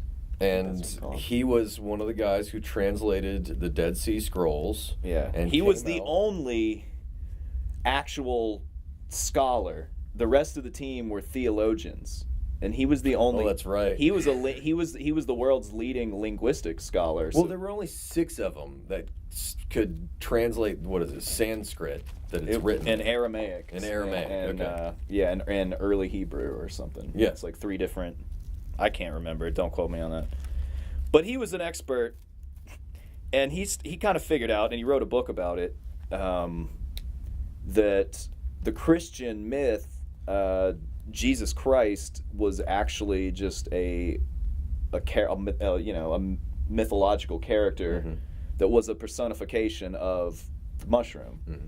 Specifically, the Amanita muscaria mushroom, or the fly agaric, which is the red Super cap Mario. With the white. Yeah, Super Mario, Alice in Wonderland. It's very, very iconic mushroom. Mm-hmm. It's also Christmas, very associated with Christmas. Yeah, I forgot about that. Siberian shamans, you know about that, right? And Santa and with all that. Krampus and all of that. Well, more explicitly, the entire, like almost the whole set of symbolic traditions associated with Christmas are about the Siberian shaman and the fly agaric mushroom.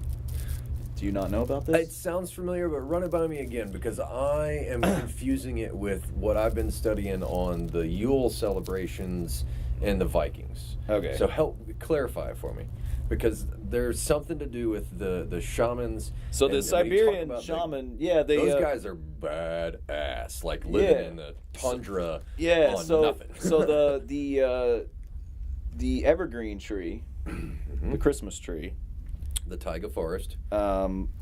These Amanita mushrooms would grow in circles. They still do. They'll grow in circles right under the tree. Mm-hmm. Little presents, little gifts.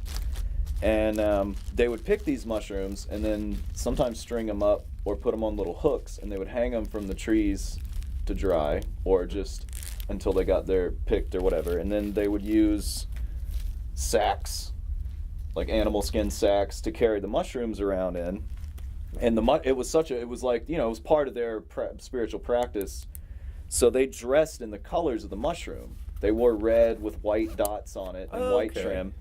And that's the piece I was missing. And so people lived in, is it yurts, the round things where there's a hole at the top and a door? And in the winter, the snow would be so high, you would come in from your chimney and you would climb down.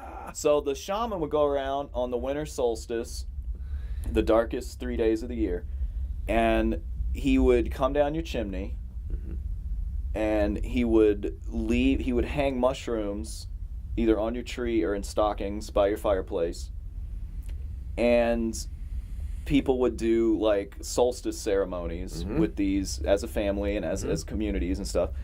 And they would travel around on a sleigh pulled by reindeer. The reindeer, and they still do, they eat the mushrooms. And then they pee and they eat the snow and they get all fucked up. Again, even more so. And so the expression reindeer piss, that's where that comes from. Even the like to get pissed, you know, which is very like British, and you know, over there they refer to it getting drunk, getting pissed, but it actually comes out of that. From that. And so, you know, the reindeer would eat the mushrooms and they would dance around or fly, the fly agaric mushroom. And so like there's all this symbolism. And then what's really interesting is once you know that, you can just go on Google and you can just type in like, you know, early European Christmas cards or art, Christmas art or whatever, like paintings and shit. Everything has red and white mushrooms in it. Everything. Yeah, because they got it. Because then, people were aware of seasonal depression and winter sucks, and we want to try and survive. Well, you know where fly agaric grow? That's part of the fairy in the Vatican story, right? All over the Vatican. Because of its locale. When you look at the garb like the cardinals and shit wear, the red and the white with the hat and all. Goofy hats and everything, all of that comes straight out of the symbology. But here's a very interesting you don't even call it a theory, it's an idea, postulation from, you know, reading a bunch of different people smarter than me and then taking psychedelics and coming to this kind of idea that I'm not sharing it all. Where were we?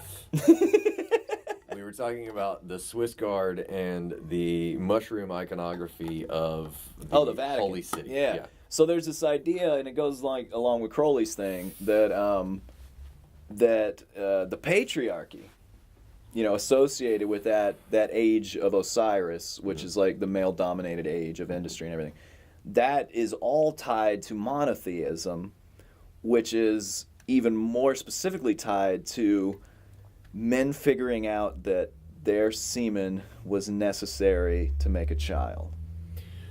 Fascinating. And so we lived in this era where you know, we worshiped the goddess because the goddess gave life and it was a mystery. Because you think about it, like, you know how short an ovulation cycle is? And so we were having these orgies all the time. And then, you know, just every once in a while, someone would have a baby. So we weren't connecting these pieces for thousands, maybe millions of years. Who knows how long we were going around in tribes and being pantheistic and worshiping nature and having no idea that you have to have the, you know, if you don't have the sperm, you don't have. So that's all apparently correlated with like the kind of realization of agriculture. And you put the seed in the ground and you fertilize the seed and you wait and you get the fruit and you get the alcohol. And see, alcohol is associated with agriculture. And so so we shifted from this psychedelic, very, very goddess-like culture to this alcoholic, monotheistic, controlled, male-dominated culture, right? And the Vatican, supposedly, the Catholic Church, they suppressed all that knowledge that the mushroom how they connect with God and what's really going on with their religion and everything, and they use it for power by not sharing it with everyone. Yeah. And so it's really fascinating then when, like, you think about how many people out there are talking about bringing down the patriarchy, and they're going to Starbucks and they're drinking martinis, and you're like, what? Really? Because that's it, man. Like, that's the fucking, and I I don't want to get off on some. I will. Tangent. but it's fascinating to me that's kind of this weird thing, like, historically, that I hadn't heard of it with the semen correlation, but the seed into the ground analogy fits perfectly well, and I am familiar. Doesn't it make sense that it does. that we would kind of put those together around the same time, right? And then go, penis ego. Yeah, for sure. Well, and look at like how phallic everything became. Yeah, and I was even gonna say, like, you can't follow the patriarchy carrying around your little penises and your little penis shooter, like, right? Because of everything shaped. Because of all that's an old Carlin bit. Sorry, can't help it. It's funny. I say it every time it comes up. Man. Yeah. When somebody says patriarchy, I think missiles. Yeah. Yeah. Right. I mean, missiles and bombs just look like dicks. Yeah. Skyscrapers, robot dicks, coming up out of the earth. Like, it's just. We're still trying to fuck this guy. Whose bit is that? I can't say that I came up with that. I know I heard that. Yeah, somewhere. That is a bit. I don't know whose it is though. But yeah, it's an interesting thing to ponder, if nothing else. And when you talk about the ages, and we'll tie this back to I mentioned the age of Aquarius in a post, and it got discussed a little bit, and that takes us back to the ages of Crowley, thank you. Talking about the moving into the age of Horus, I think it was. And this is what's been fascinating me recently when you get into the history of the Anunnaki and all of that good stuff, because the precession, are you familiar with precession? The precession of the equinoxes? Yeah. Yeah. So if you go back far enough, you have these what in those time scales, on a 26,000 year time scale, when you get into the Dark Ages, or more specifically, the Iron Ages, the Bronze Ages, the Silver Ages, and the Gold Ages. Yeah. Which the Gold Age seems to line up more with matriarchy, where these Iron Ages and Bronze Ages seem to line up with patriarchy, which is why this dawning of the Age of Aquarius is really fascinating to me, as well as visionary plants and all of this medicine, or these plants coming back in these therapeutic medicinal forms right now. Yeah. I think, and I know it seems like we ramble on in these conversations, but it ties together very efficiently. Part of the apparently when we were tribal and hunter-gatherer, our culture was a lot more egalitarian, and we did equal work, and it was agriculture and more specifically industry that paved the way for this idea of, like, well, to get the job done, you got to be big and strong, Yeah. Like, it was all part of that whole culture, that whole whatever paradigm, and so, like, technology is like, it levels the playing field again, because it's like, dude, I'm not a big guy, but, like, I'm not, I don't walk around scared. Like, I mean, I don't have a weapon or anything, but it's just like, technology has not only made us more civilized and more, connected in certain ways. I think that has to do with information, and in that, because when the walls become able to testify, there will be so much information that all this monkey lying to each other, rhetoric, persuasive without moral bullshit, will go away. Yeah. Because the information coming out against you will be overwhelming. And I think that's one of the reasons that... Well, have you ever been around someone who's trying to lie to you when you're on psychedelics? Oh yeah, it's wildly amusing. Yeah, you're just like, dude, shut up. Because I just laugh. I'm like, well, no, sorry, no, I can't even, because you can't even take somebody seriously.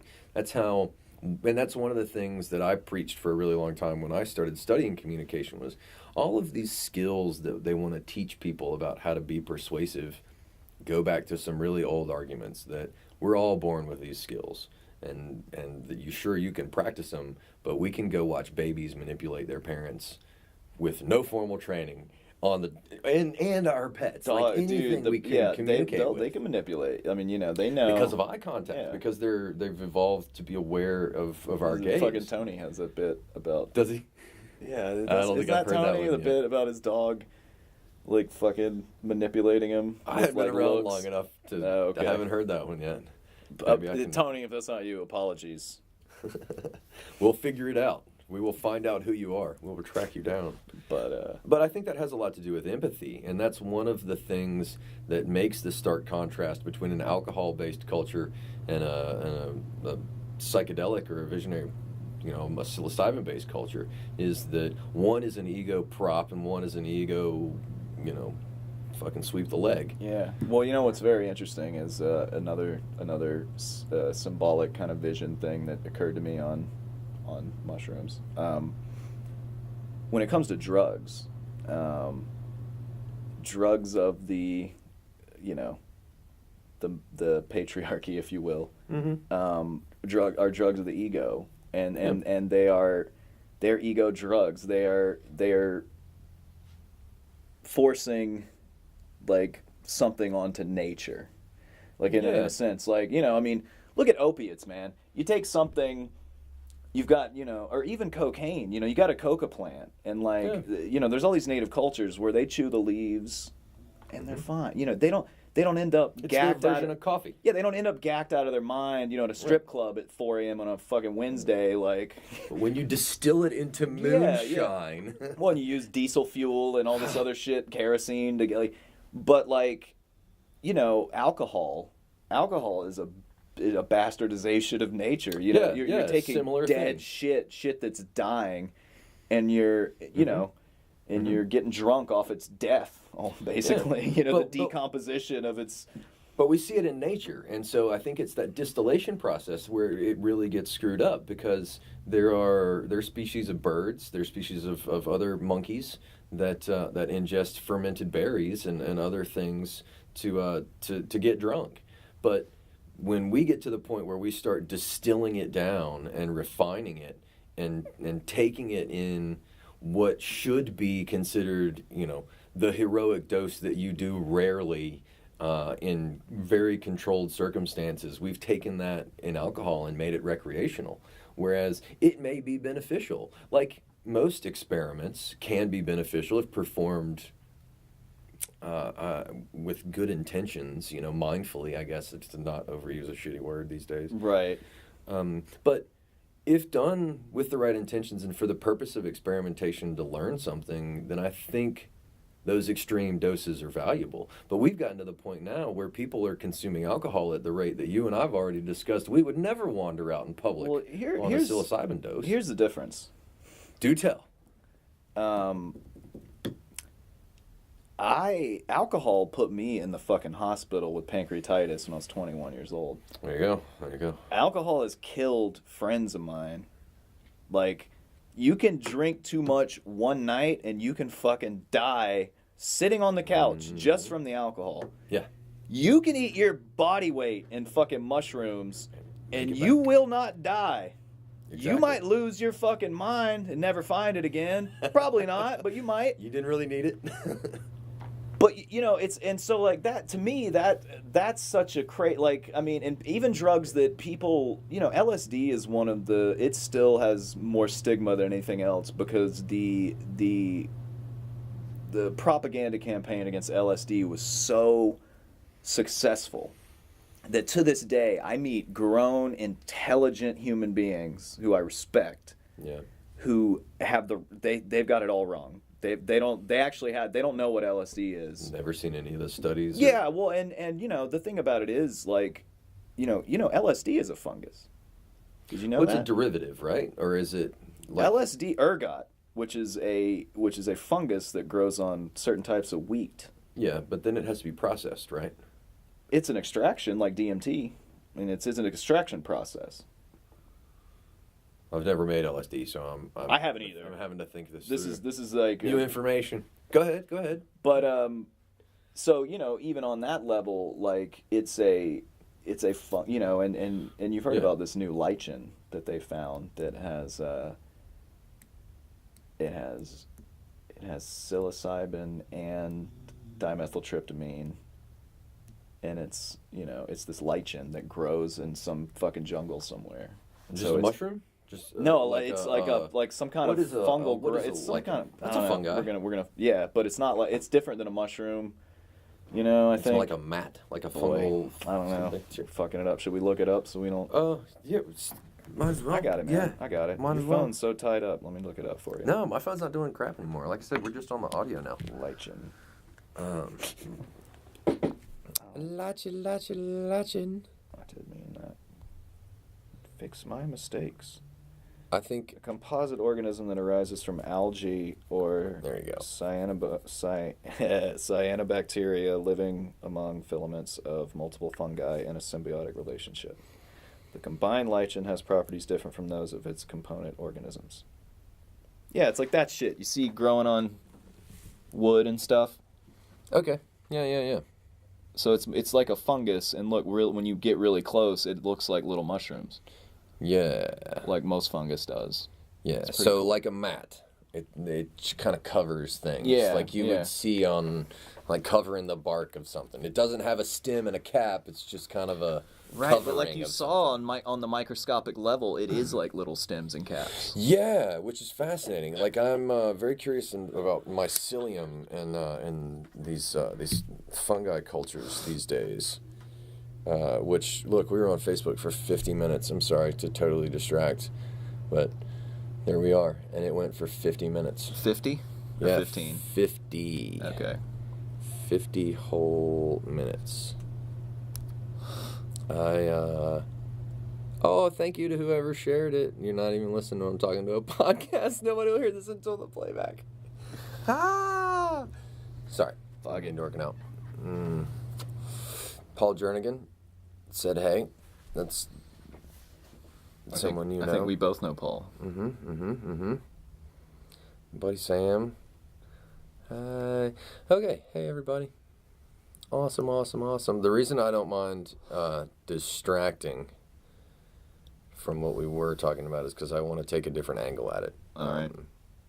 Because we can sit here and wax poetically about what we think about fungi, but something that not a lot of people know is why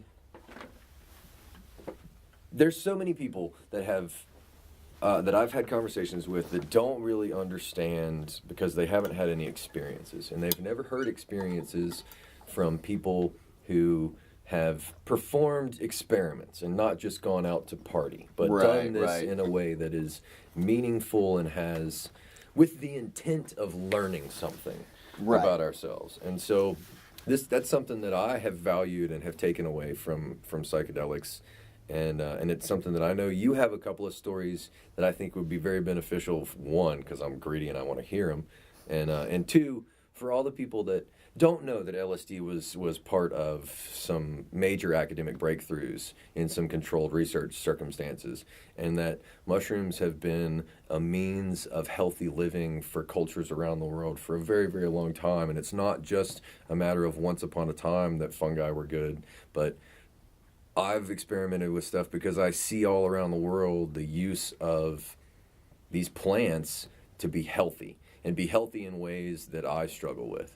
And so that as the groundwork for someone that has all of the horrible ideas of I'm going to eat mushrooms and think I can fly, please tell again, because I've heard you tell it a little bit, but tell again how you got into or some of your first or most influential experiences, if you would.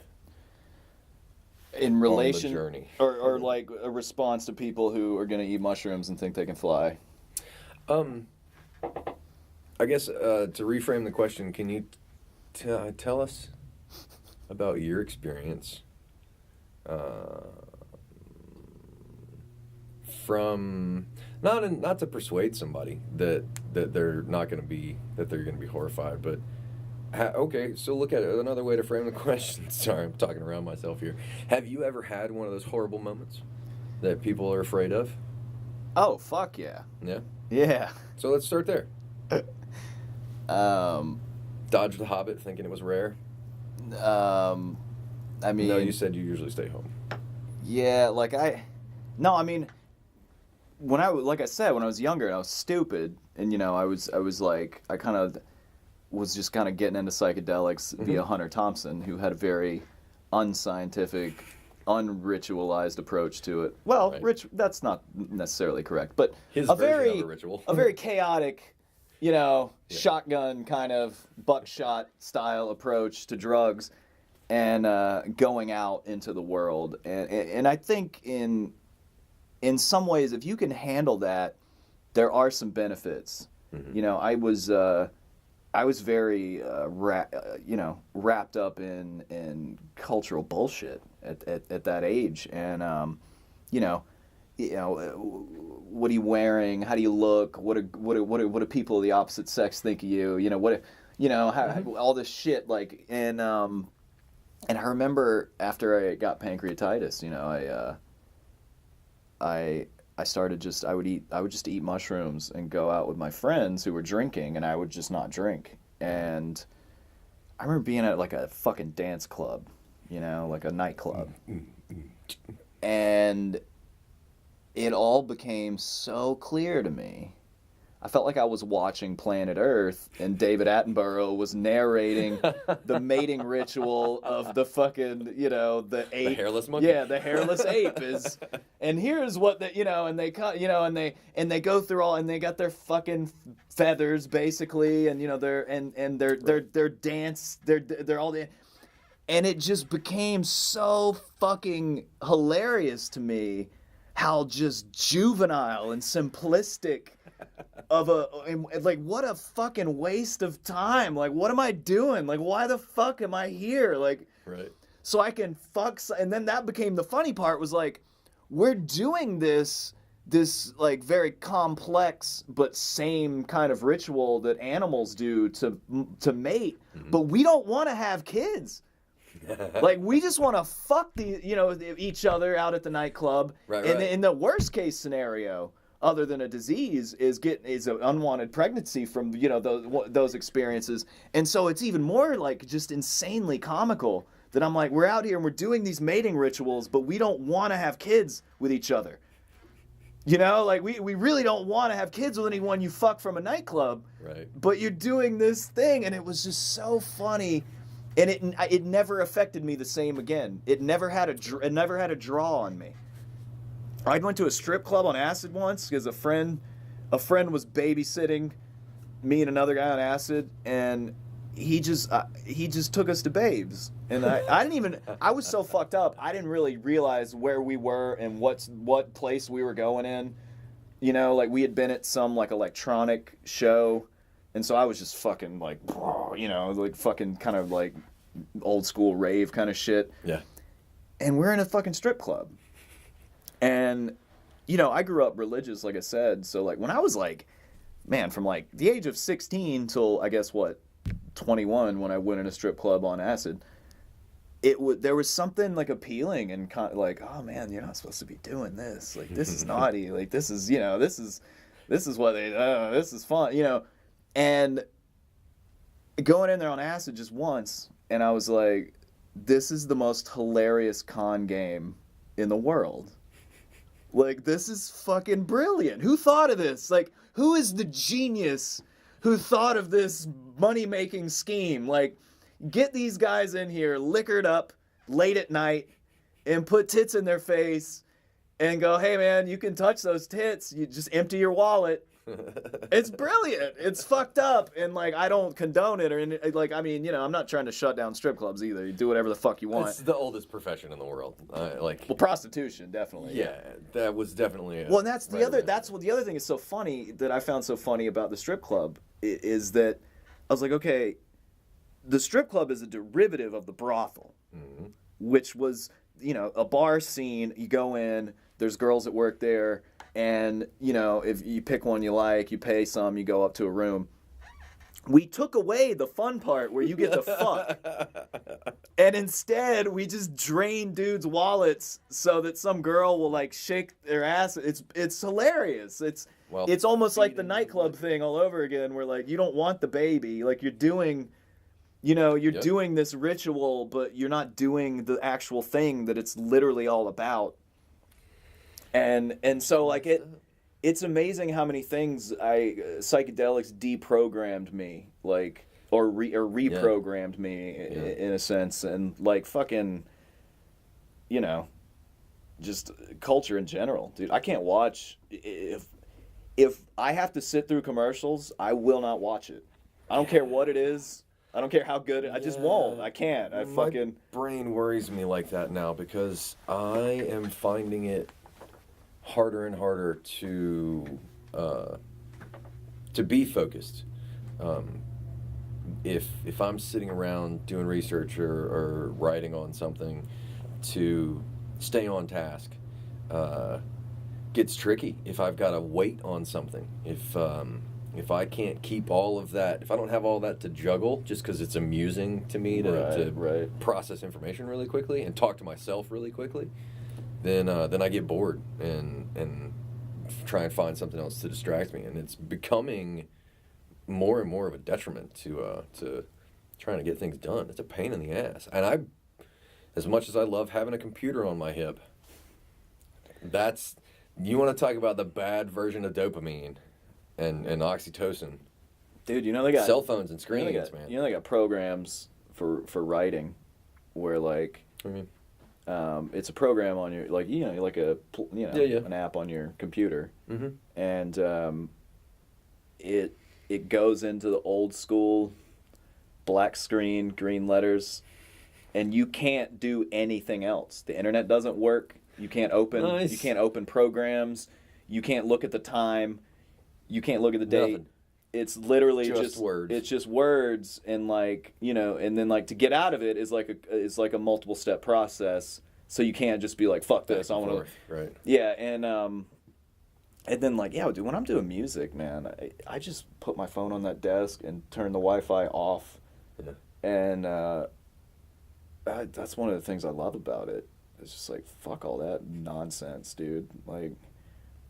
Social media. I fucking hate Facebook, and I'm, I begrudgingly use it because, Marketing. It's like I'm trying to do comedy, I'm trying to do music, it's like the one of the easiest ways to like get shit out there and. Well, and I've been thinking a lot about how social media has become the court of public opinion, and is headed that way. Somebody jokingly commented. I saw a comment somewhere about how. Facebook was going to be the new religion. And in some ways, the court of public opinion is finding a way to try and manifest itself, which is really weird. I mean, I don't know if that's what's really going to happen, but we have seen a lot of, in the wake of public opinion, real things have happened. So there seems to be this just... what is now an observable march towards Kurzweil's singularity. Like this whole, information is so ubiquitous that you have to try really hard to be dumb. That's how I put it. And I mean, it's fascinating. But the thing is, like, because we're in the middle of some weird shit right now. You don't have to try that hard to be dumb, though. I mean, it is. Well, that's true. you do have access to it, but like, it takes effort. What do most people do with their phones and their laptops?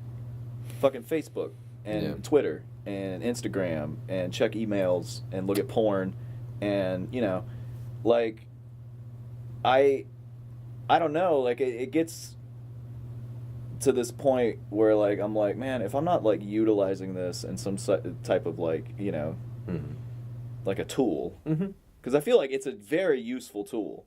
Yeah. But when a tool becomes like a distraction, it becomes this obsession that, like you said, man, that getting likes and shit that fucks with your dopamine. That is an addiction, no doubt, an addiction, and that goes way back. They knew when they invented televisions, the way that the tubes emitted light and flickered. That they knew then that it had effects on psychology and had potential to manipulate people. They called it a boob tube for that exact reason, because of the hypnotic flashing. There's and they know they know when you look at kids, because kids don't hide like their body language, and when you look at kids and they're watching and they're in front of a screen and you're like, dude, like that thing's got you in a trance, you know, that thing's got you hypnotized. Hooks. Yeah. Turn a TV off when kids are watching some fucking cartoon. Watch them go insane, you know, and it's like, bitch, when I was a kid, you had 2 hours maybe a cartoon Saturday morning, right? And you had 2 fucking channels to choose from. Oh man! It's like, you want to watch Smurfs or Care Bears, asshole? Power Rangers came out, they ruined it, man. All the good TV shows died after Power Rangers. There was Mask and He-Man and G.I. Joe, and then Power Rangers came out. It's over. You know what's hilarious, though? And you may know this. Mask, which I was a big fan of as a child. Mask, He-Man, G.I. Joe, Transformers. They were all cartoons created by the toy manufacturer to sell the toys. Like they went backwards. Oh yeah. And so they were essentially, you were watching these half-hour commercials every fucking week. But they included good values and morals. Did because they? He-Man would talk to you at the end of the episode and say, the moral of today's story is... Yeah, that's right. But there's at least a little more of a show of just civility, I think. That's one of the things I hope the internet will become, is something a little less ridiculous. I think part of it is, and I learned this, dude. You know me pretty well. You can probably imagine that the early days of Facebook were hard for me. Made a lot of people angry, not even on purpose. Just like, what, really? That pissed you off? You're not allowed to be here. And so I learned, rather slowly, honestly, that. The reality is most people don't read a lot. And why by that I mean read literature and like credible nonfiction, and so, but we're still communicating through text. Yeah. Right? And so you have these people who And I'm talking about like for relatives of mine, family members who like the reality, they might read on like a 5th or 6th grade level, right? And so how are they supposed to pick up like 10th grade level satire in a sentence, or how are they supposed to know that the sarcasm exists because of the phrasing, like subtle shit like that? And so you get into like thinking like, dude, we've evolved to communicate face to face with the sound of our voices and the look in our eyes and feeling people's energy, and we're not doing that. We're trying to argue and debate each other through text, and nobody fucking reads. Nobody reads books, and they want to have a debate while they're typing. Yeah. And it's so fucking hilarious, and I'm like, dude, and so what I think is, we're in a temporary stage where the technology or the technology and the technologies have to like catch up with each other, where social media is more of a, things like streaming live and video conference and all that kind of stuff will become, that's the face of it in the future. And maybe even in a virtual setting where like I'm wearing a headset and it feels like I am sitting here talking to you, but we're in different fucking countries. Then I think you're going to see a lot more benefits from everyone being connected and communicating because we're not talking through text. When we're looking at each other, because, dude, my fucking job, I go to watermelon farms. Do you know the kind of people I'm around? People that work on watermelon farms. Yeah. I get along with them. Like, politically, religiously, historically, everything you could imagine, we do not agree on. Mm-hmm. But I get along with them because they're good people, and they're kind, and they work hard, and we'll even have discussions, and we might discuss a thing that on Facebook would be a fucking argument and people are getting angry and shit, but we're sitting there talking face to face and we know each other, we have a rapport, we respect each other, and so we listen to each other. Mm-hmm. And it's like, you can change someone's mind in a real conversation. You're not changing anybody's mind in a Facebook debate. Right. Not at all. You're not. Like, not at all. Unless you already kind of both lean the same way. Like, if you were trying to convince me, like, why, this synthesizer is better than that synthesizer or something, or whatever it is, right. and I'd be like, oh, I don't know, that's actually a good point. But, like, when it's people that are opposed, like a Christian and a Muslim are not going to have a successful debate. Yeah, that's just not going to end well. Or an atheist and a Christian, anyone, a vegetarian, Vegetarians. The vegetarians don't know about plants killing kudu. Like, that whole M. Night Shyamalan thing was real. It really happened. Are you familiar with that study? I don't know.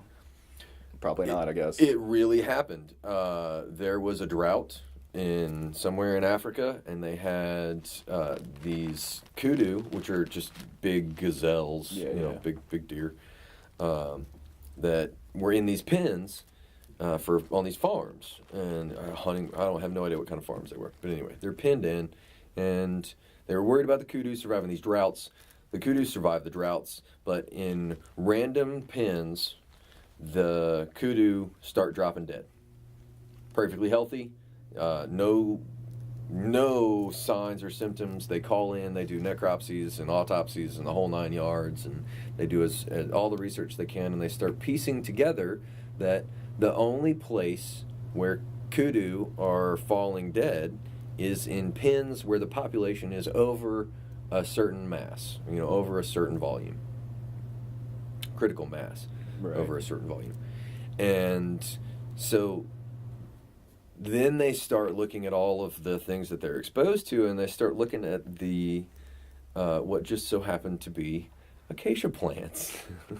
Yeah. Imagine that.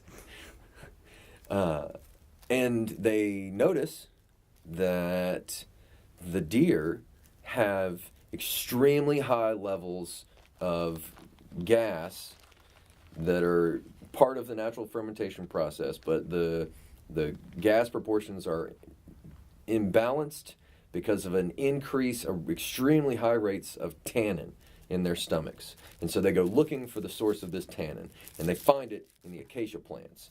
But they only find it in the acacia plants that are being predated heavily. And so in population densities, these acacia plants chemically signaled to plants downwind to increase their tannin production so that they could decrease the amount of predation they were suffering.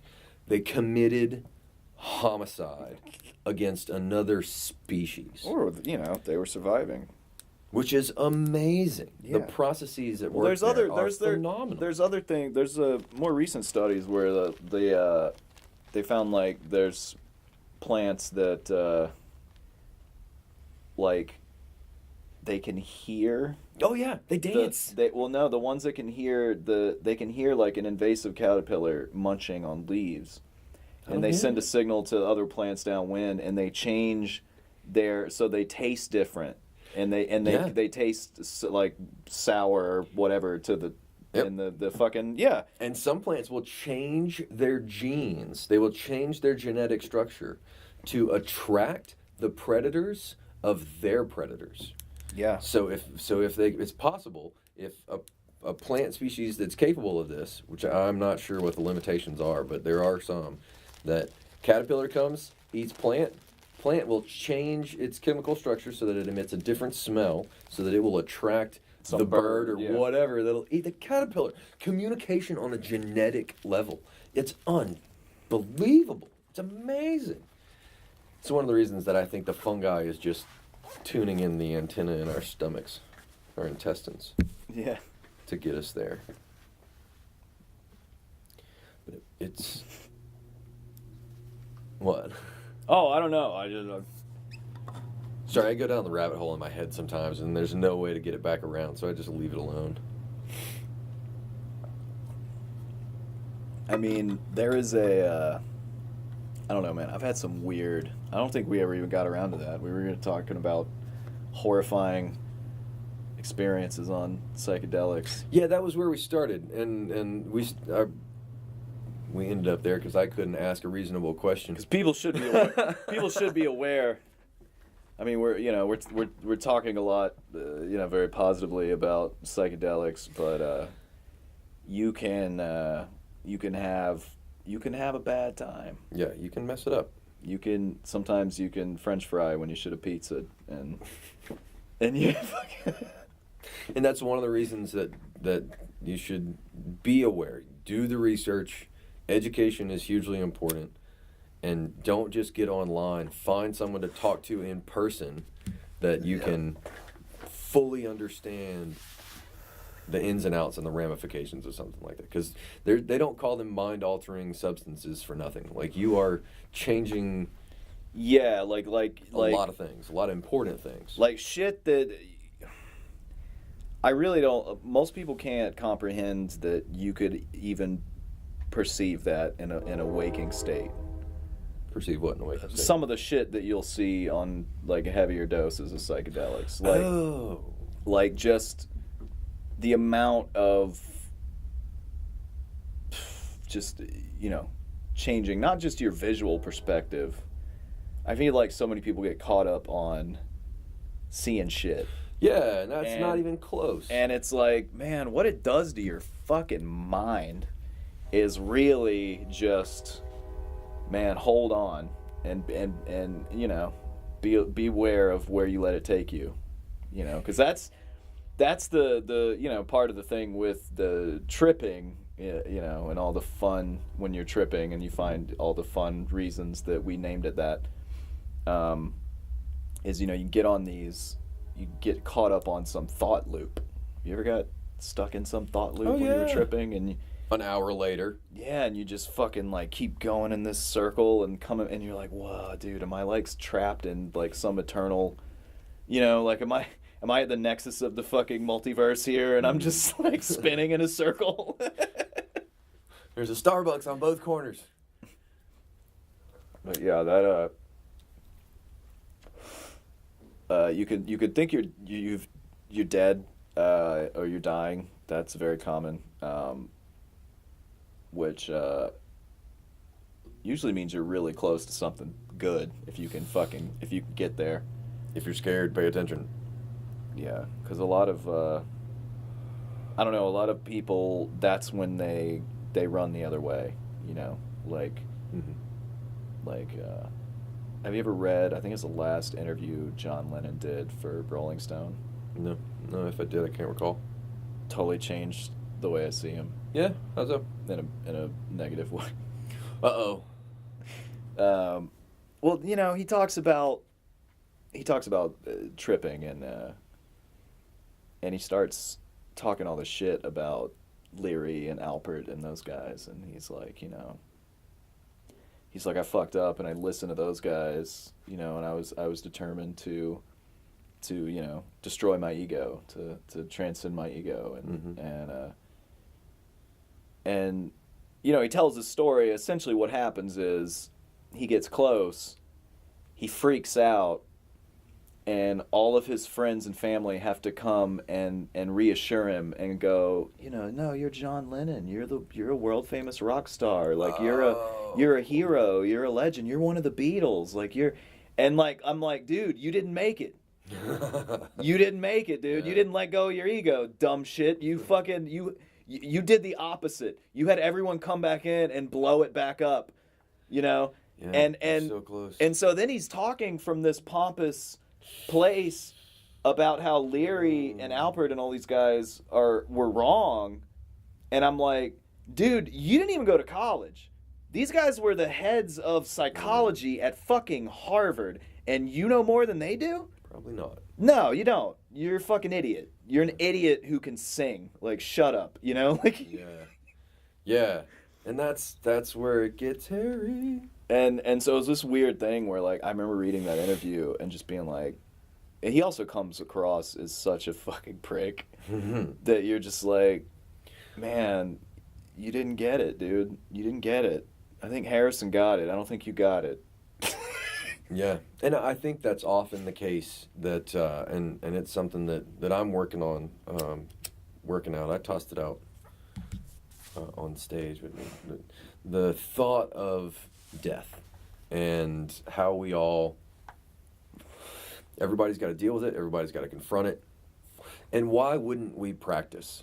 Like, why are you not practicing the shit out of what could arguably be called the most important thing you will ever do, since it is most definitely the last thing you will ever do, and you only get one real shot at it.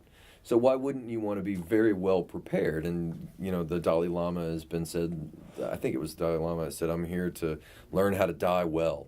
And so there is something about psychedelics being a shortcut to see a little bit of the perspective that knowing that you're that. No, I totally agree with you, Yeah. and I tell you that I from experience in that way, like I started to think about the one night tripping and comparing it to other experiences, the kind of idea of karma, and then also the kind of symbolic idea of heaven and hell, which is, you know, Aldous Huxley, Doors of Perception of Heaven and Hell, like LSD, and then there's other accounts of people having similar experiences with psilocybin and other. Yeah. But the idea is that there is this kind of moment where, like, you're teetering and you're like, you either are about to step over into what is symbolically described as heaven, which is this eternal moment of bliss and understanding and love and compassion and connection with the universe, or drifting into this dark thing that seems like eternal torture and suffering and horribleness, right? And this hell, right? And how the life you live up to that point affects that moment tremendously. Yeah, doesn't it? Right?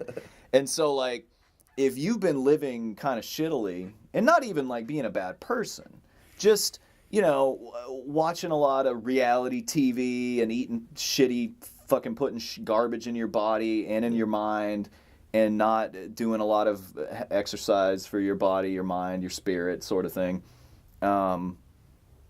then, and, you know, maybe you're not happy subconsciously with your life choices, you know, you are working in the cubicle and you go get drunk every weekend because you hate your fucking job, you know, and so you'll get to that point and you might really easily go the hell route because, you know, you're not happy and you're not, you know, I've seen it happen to people, man. I've seen it happen to friends of mine in my living room, and like there's nothing you can do, and you're just like, fuck, dude, he's gone.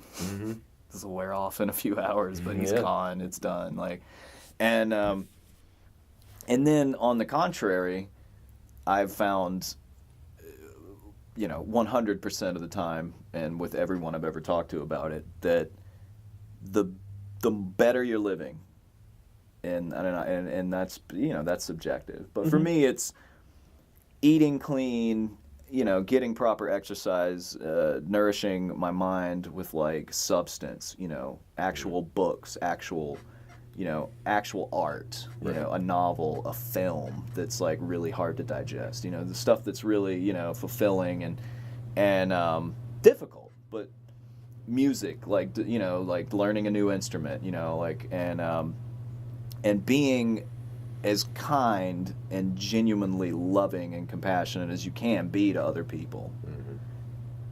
And I find that when you're doing that, the more spot on to those things you are when you go into that state of psychedelic, near death kind of feeling, mm-hmm. the simpler it just goes to bliss. Like, it's just, there's no dancing around, the teetering, like, oh, I might go over here into the the dark space. It's like, you just fucking, oh shit, I'm here, sweet, Yeah.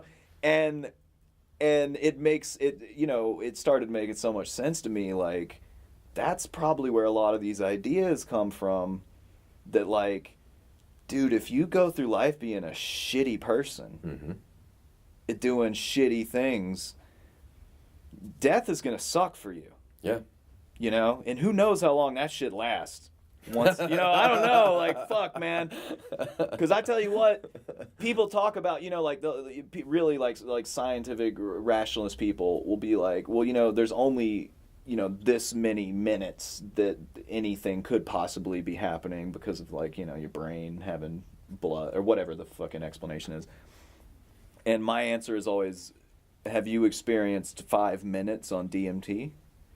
Because forever's real. Time doesn't mean anything. Yeah. Forever is fucking, I mean... The fact that you can conceive of now means that forever already happened. Yeah, and so, like... It's fucked up in weird ways. And so you're like, even if that's only a minute, there's a lot of even scientific speculation now that upon death, your pineal gland releases all the DMT.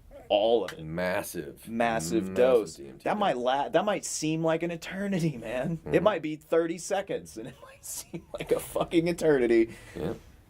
And so, yeah, that is to really just go off on a real stoned babbling tangent about what you're saying. It ties back in very efficiently when you look at things like MAPS, which is an organization that studies psychedelics, and MDMA specifically in clinical trials done by Rick Doblin, who is an MD from Johns Hopkins. Like, you want to talk about done right, highly accredited.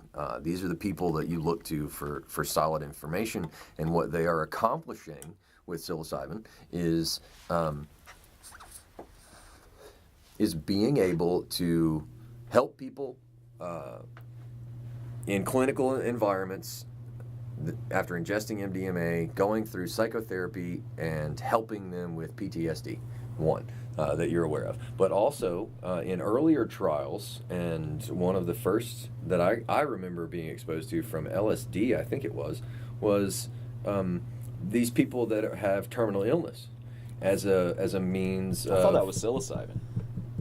That they were, it may be. They did that. It was either Harvard or Johns Hopkins, where they took people that were terminally ill and they gave them psilocybin, and like something insane, like 93% of them said it definitely helped them cope with their death and the certainty of their death, and they felt more comfortable with it now, and all this stuff. I mean, that was powerful. I remember that one. Like, I remember that study because I was like, it makes fucking sense to me. Yeah, and so when I talk about practicing for death, you think back to the flatliners, which I think those were Harvard cats, Harvard med students that did the whole flatliner experiment, something like that. But people have been practicing for death for a very, very long time, and just listening to you talk in that story reminds me of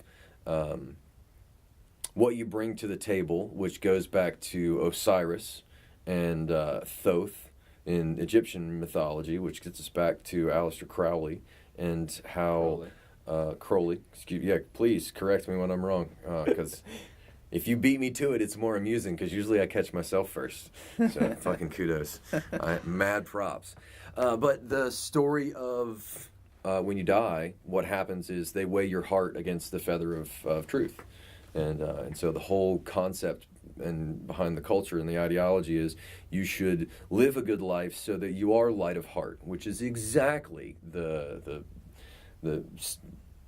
picture that you paint, in that moment if you are light of heart, then that moment that becomes eternal is exactly lining up with this ancient philosophy of people that sat around and thought about this stuff. And I don't think it's far off for people to begin to be honest and start to realize that there are plants in this world that can teach us things, and it's time for us to get back to learning about it. Because in the Egyptian model, people try and buy their way out of it, and it doesn't work. It's the same thing. Like, you're not going to pray your way out of, in those last moments, dealing with yourself, which gets into all kinds of really cool out-of-body experiences, is where they started studying it with parapsychology and everything. Right.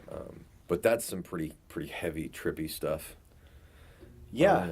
I mean, I know I've told you, one of the fucking trippiest experiences I still ever had was just fasting in isolation for 4 days and meditating and having a fucking full-blown out-of-body, like, Buddha level under the Bodhi tree experience. Like, it changed my life. I literally I went and shaved all my hair off. Like, I wasn't even thinking. It was like I came out of it and I just stood up. I'd been alone for fucking 4 days not eating, and I just stood up and I went to my bathroom and I had some, like, clippers. I mean, my hair wasn't that long. It was, it was maybe like this, but I just fucking, no, not, it was like this clean, it was like this symbolic, like, I'm starting over. Like, this is cleaning. Yeah. Like I this is me for the first time. This kind of feeling like that was asleep for fucking Dude, how old were you? 20 years. I was 20.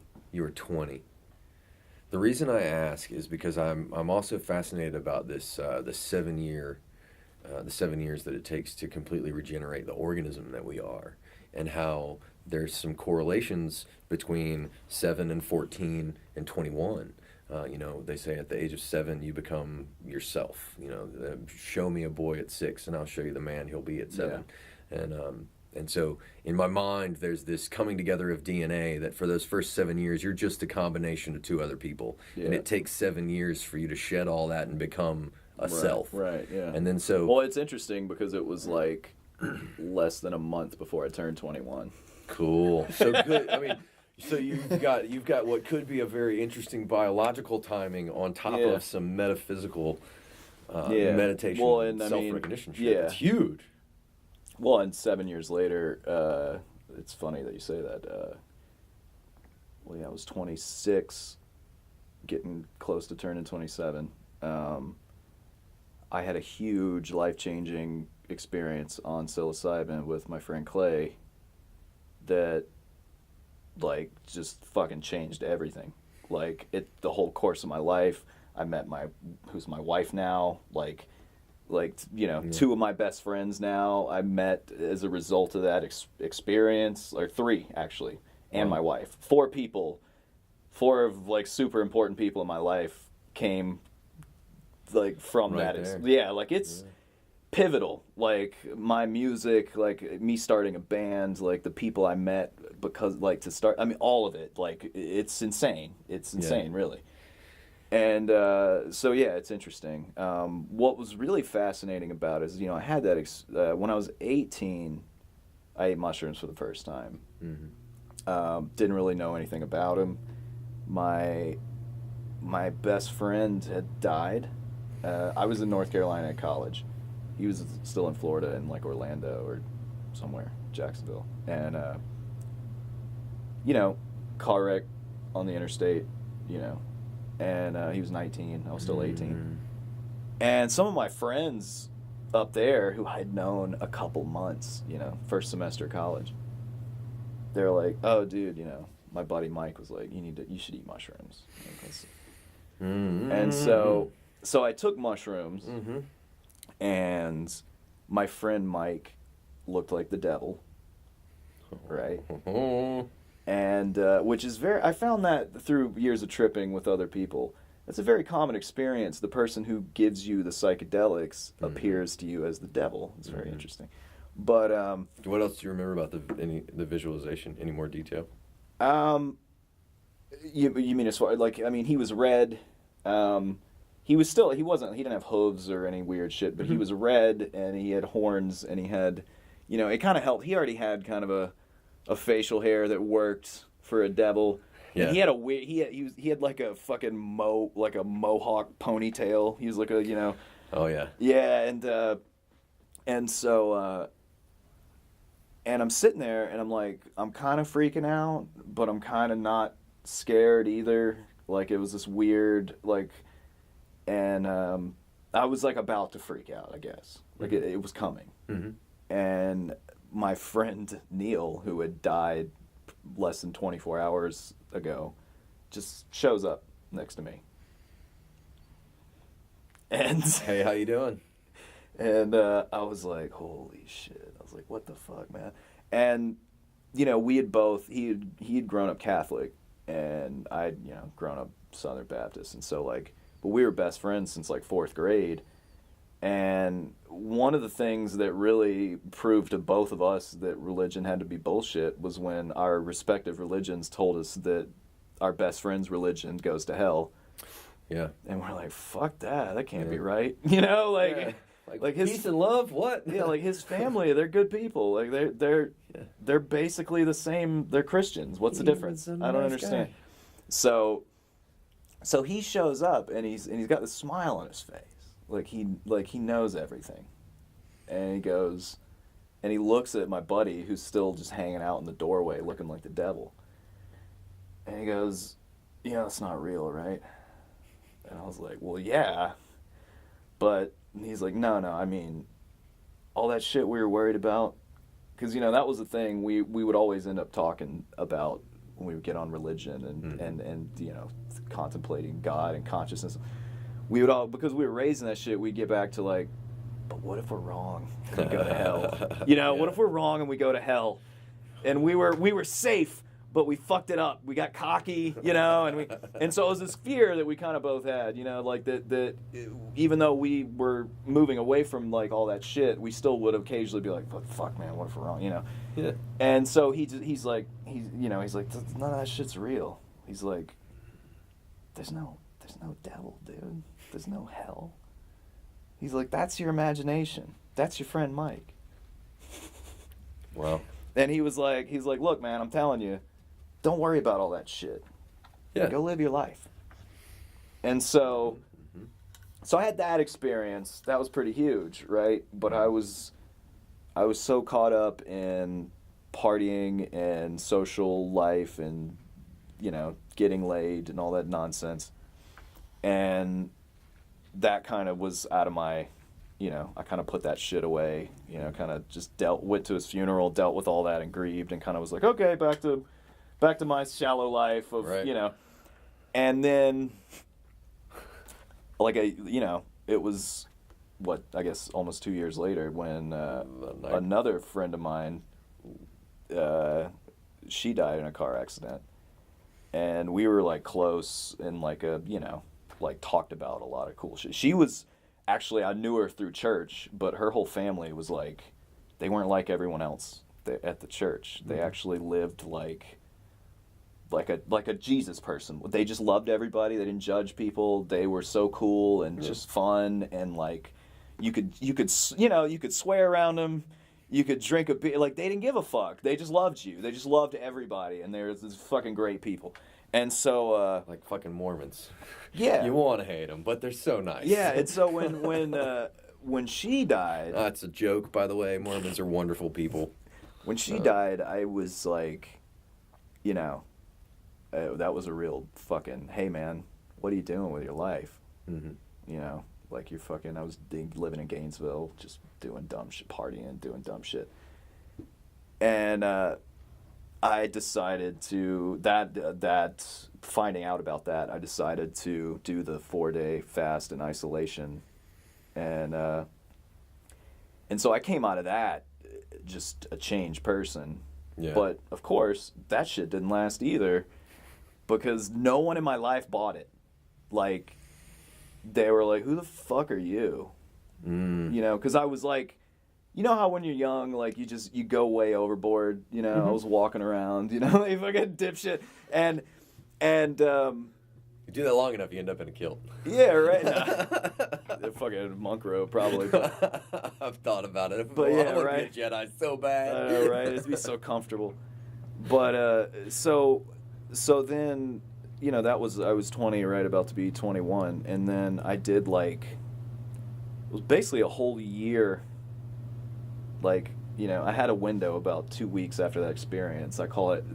My friend called it my Buddhist phase, where like for like 2 months or 2 weeks I was like walking around like Buddha, and then it just fucking disappeared, you know, channeling him.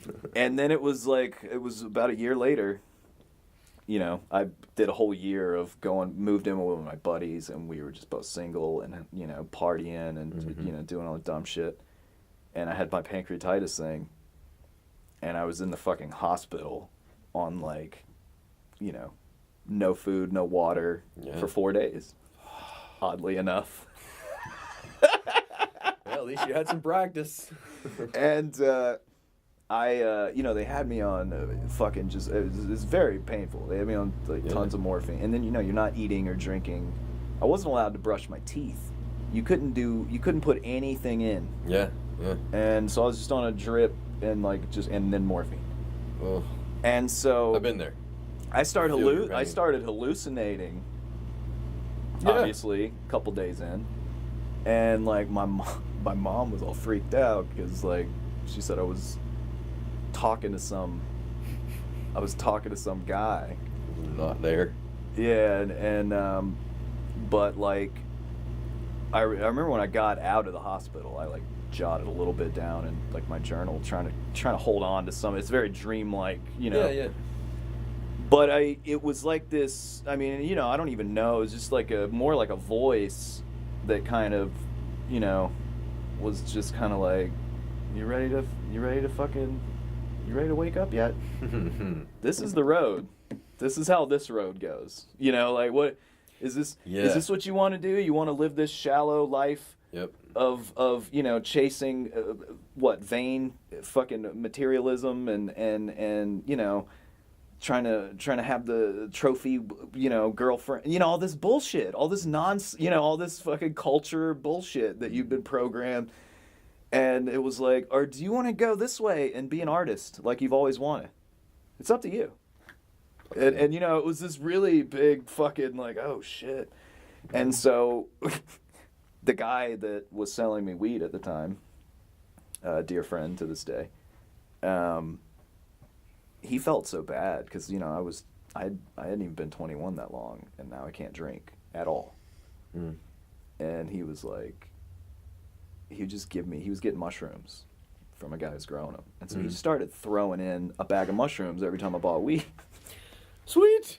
So that's when I started just munching on mushrooms and going out with my friends out to bars and interacting and realizing like what kind of, you know, it was this weird kind of transitional phase of like looking at like, yeah, that's what you don't want to do.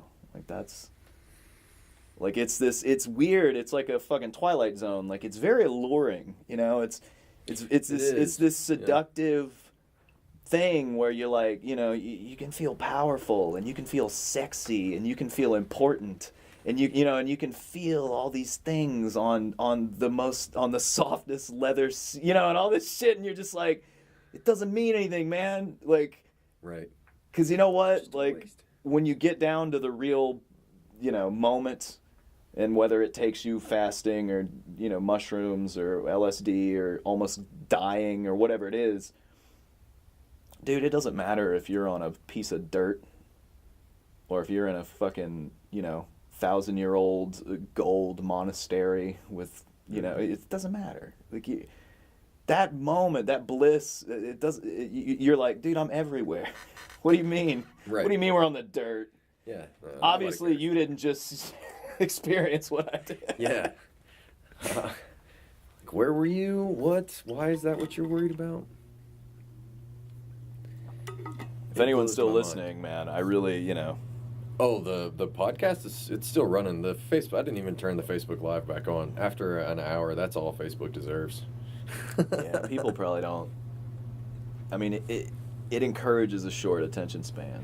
It does. Then that's why I use it for segments. Like it's good to get some comments on there. It'll be nice to go and chat and see and expose people to a little bit of it. But nobody on Facebook has the attention span to listen to a conversation that's this in depth. Yeah. And it's just a it's a marketing tool. Doing. You know, you brought up one of the McKenna samples on my album. Mm-hmm.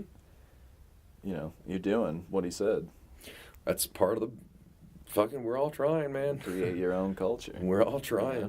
Well, I've had create some your own road show. Yeah, that's exactly what this is. Because it's how I've learned is, and if I have, on the list of things that I could regret, I don't recommend anybody wandering around regretting things, but learn from shit for sure. And one of the things I've learned I could have done better is capturing more of these conversations, because I've been fortunate enough to get to do it for a long time. Yeah, no, I think and known some cool people. I mean, I can think of some conversations I've had that I wish they were recorded. Yeah. I know I've told you. I've told you about eating heroic doses with my 65-year-old professor. I would pay like. I mean, I would pay I would give up some of this gear to have. We did 2 trips. Yeah. I would give up just lots and lots of material bullshit to have those 2 conversations recorded. Like the conversations that we had with that brilliant motherfucking man after the 3 of us had done a heroic dose together. Yeah, that was magical. Like that was like. And he even he still talks about it. Like we're still in touch. I don't talk to any other professor or teacher I ever had in my life. Me and that dude, we're friends on Facebook. We email each other and shit. We get up every once in a while and talk. Like that's great. You have that experience with someone. It's life changing. It's life changing. And for everyone, anyone listening, I just want to make this disclaimer. Sorry, I interrupted you. No.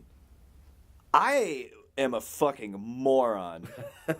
And this is what psychedelics have done for me, like a complete idiot, like just raised Southern Baptist. I was born in Mississippi, I went to Gulf Breeze. I'm like 8 different kinds of piece of shit, I'm a cisgendered straight white male. I am just like 90 kinds of fucked up. And that's how much they help me. Like if you're a well-rounded intelligent human being, you could be the next fucking Stephen Hawking minus the, parallelism or whatever. But minus the debilitating infirmities. You could be the next Neil Tyson or, one of the things that I think Paul Stamets. Yeah, God bless that dude. And that's exactly where I was going to go next is I'm not an expert. I have taken the time to gather a lot of references and gather a lot of information. And I like sharing that information with people, but I gave up trying to be a teacher a long time ago because it's so disappointing. Because nobody wants you to be their teacher. It's great. Like, it never happens. That's great. My professor, after our first trip, and I wrote this. This is in my novella that I never tried to get published. The little fuck. My fucking English degree. I'm so high right now I can't remember what the little thing is called. At the beginning of the book, when you quote someone else. The preface? Is it it's something like the that. Acknowledgements? Boy, I'm so embarrassed that this is on tape. Well, I mean, people do different things. But his like was inspired by or he said this after actually no, he said it in class one day and he forgot that he said it. Yeah. And after we tripped, I said it to him. And he blew his mind, and he's like, "Where did you hear that?" And I go, "You said it." And he's like, "Shut up!" And I was like, "You did." That's awesome. But he said, "There is no teaching. Yeah. There's only learning." There you go. And he's like, "All I can do is share what I've learned, and you can either learn from it or not." Yep, I have come to that conclusion. Yeah, and so like. After we had this huge trip where, like, he was relying... I became the expert. Now he's the student, and I'm the teacher. And so we come out of this whole experience and we're having this conversation. I just look at him and I go, well, there is no teaching, only learning. And it freaked him out. It was great. It was great. That's awesome. Love to see the look on his face. But maybe that's why conversations like this should end with big disclaimers that say, not an expert, but here's the full version of the footnotes. Like, it should be highly encouraged that if you see Russell out, ask him where he read that or how he came up with that. If you see me in public and you're not crazy monster weird and threatening, then by all means ask. Like, that's the reason that we have these conversations, and the reason that we tape them is so that we can get to more people. And I love when I have a piece of information that will help somebody. Like, it's awesome. But I got all of that information from way smarter people than me. Like, I am a collection of other people's good ideas that hopefully I was smart enough to pick the good ideas. But, you know, it's funny because the rest of that story was I added to his quote. Which is, but there's really not even learning. There's only remembering. That's a good way to put it. Because, you know, once experience. Once you've been on that, in that singular consciousness place of Satori, you know, or whatever, all the things they call it, and you realize that, like, holy shit, I am at once everything and nothing. Yeah. I am every being that ever existed, right? And so, like, then there's this thing where, like, that's kind of like, we even talked in that after that trip, you know, in our conversation about how that related to Socrates, with, you know, them saying he was the wisest man in all of, you know, because he knew that he knew nothing. Yeah. And it's like that when you go to that place of non-duality and you're like, holy shit, I know absolutely everything and absolutely nothing. Right. Well, I know everything, but it doesn't matter. I am all beings knowing all things, and yet I'm this idiot who doesn't know fuck all, you know? And trips over the stairs on his way down. Like. And so it's such a powerful experience. And then the joke of it being, you know, like, you know, when you read Terence McKenna or hey, when you read fucking Adolf Hitler, like... Yeah, anybody that was fucking drugged out. You're just remembering another incarnation of yourself as the self. Yeah, yeah. Not like reincarnation, like Compton was Hitler and Terence McKenna, but like... Everything is consciousness, and we are just a manifestation of a perspective of consciousness. And time, and not, you know, time... The linear time being an illusion, and that all things happening at once. I like to say that time is just our conscious measurement of the motion that is decay, that is perpetual. You know? Yeah, well, I love how Alan Watts makes things so simple, because I'm an idiot and I need someone to, like, really boil it down. But when he explains how, you know, time is not linear, but we experience it that way, he said it's the same as with music.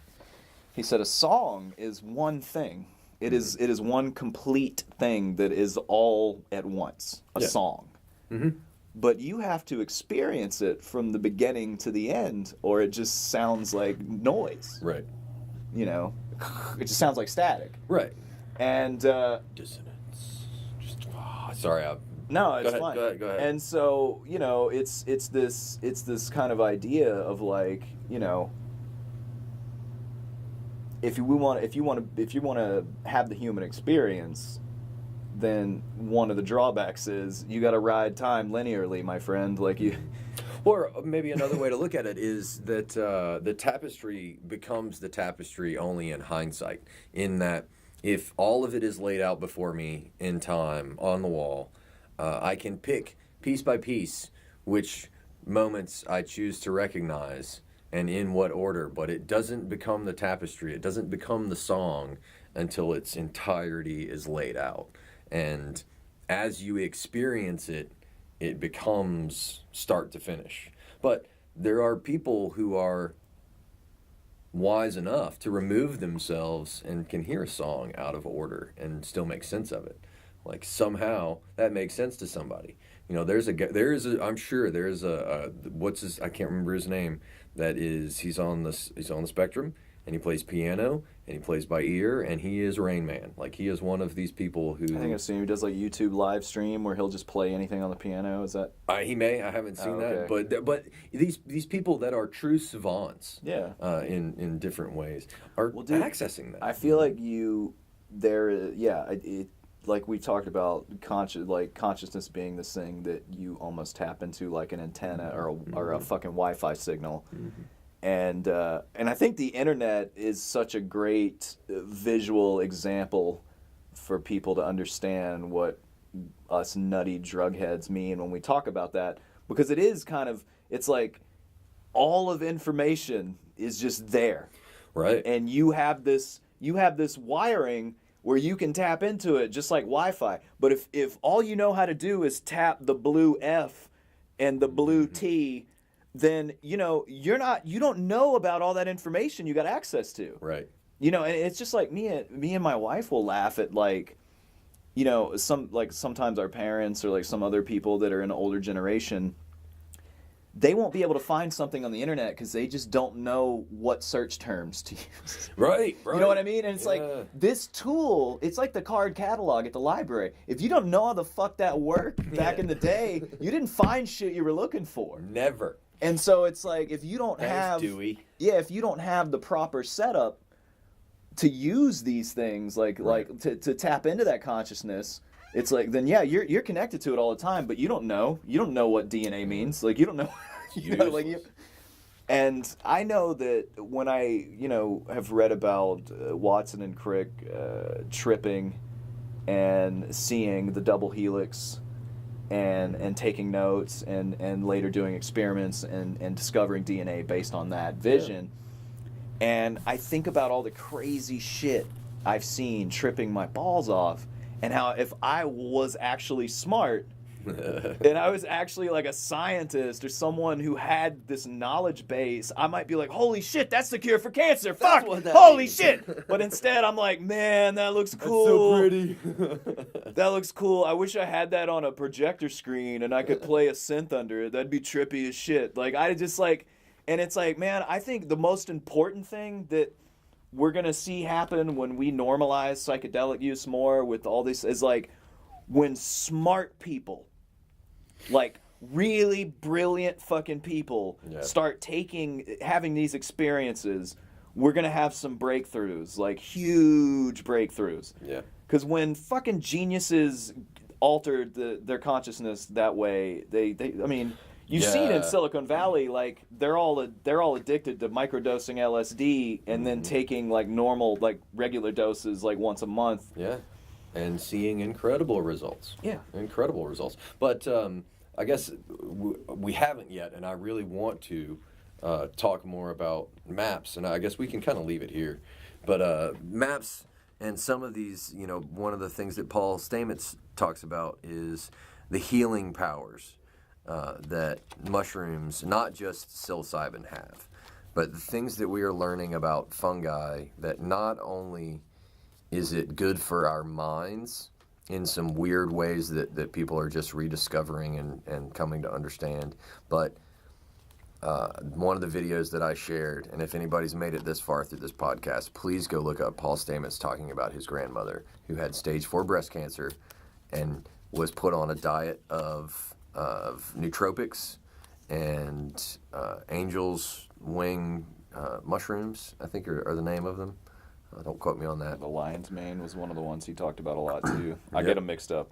Yeah, and then after a reasonable regimen and dosing, she is cancer-free after having stage 4 cancer that had spread to her lymphatic system. A death warrant.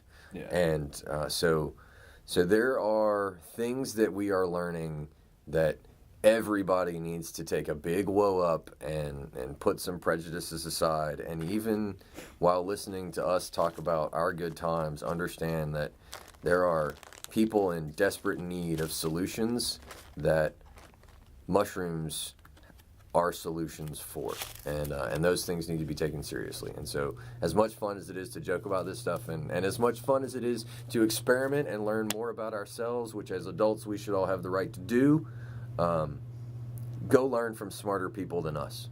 Yeah.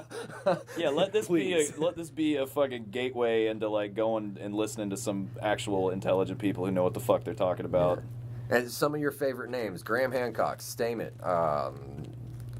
Terrence McKenna. Who else would you add to that list if we were just going to send people to do their own research? Rick Strassman, who did the DMT. He Dr. Rick Strassman wrote DMT, the Spirit Molecule. Oh yeah, that's a good one. Which is, if you want to read some insane, detailed, and just fucking out of your mind accounts of people doing DMT in a approved clinical study. Mm-hmm. It's called DMT, the Spirit Molecule, and it is a fucking amazing read. Good recommendation. Yeah, that's a great one. And Alan Watts, even though he wasn't like necessary, he was pro psychedelic. Yeah. But Alan Watts explained consciousness and all religion and shit to me. So like Alan Watts, between Alan Watts and Joseph Campbell and like Terrence McKenna, just Campbell's a good one too. Understanding symbolism and let's see, Dennis McKenna. I'm on the spot. Yeah, Dennis McKenna for sure is Terrence's brother, and he's a what is he, a physicist? Ethnobiologist. He's also a physicist too. I think so. Man, I'm sure I'm messing up his credentials then. But Dennis McKenna, Terrence McKenna's brother, he is still an advocate for his brother's work and is incredibly knowledgeable. Because he was there. He was part of the experiments. John Lilly is an interesting guy. He invented the isolation float tank, which is that's a great one. We didn't even talk about float tanks. All natural way to have a psychedelic experience. Yeah. A sensory deprivation tank. You may have heard of it described as. And and if you're in Pensacola, go to Mode. Mode Body and Mind. It's MODE Mode. The guy Arvind is this fucking awesome dude, and it's a float tank place. Sweet. And you can do. That's good to know. I'll look into that. What is it one more time? Mode. MODE. Got it. And they got a Facebook page. It's on Cervantes over there, where right before it turns into Scenic. Cool. Like over there by Jerry's Drive-In and New York Deli and all that stuff. Yeah, but float tanks, man. That's a great. And if you have trouble meditating, float tank can be really helpful. Yeah. Because forced meditation. Yeah. Forced introspection. You have no choice. Yeah. It's you in your mind. Who else? I had one I was going to add.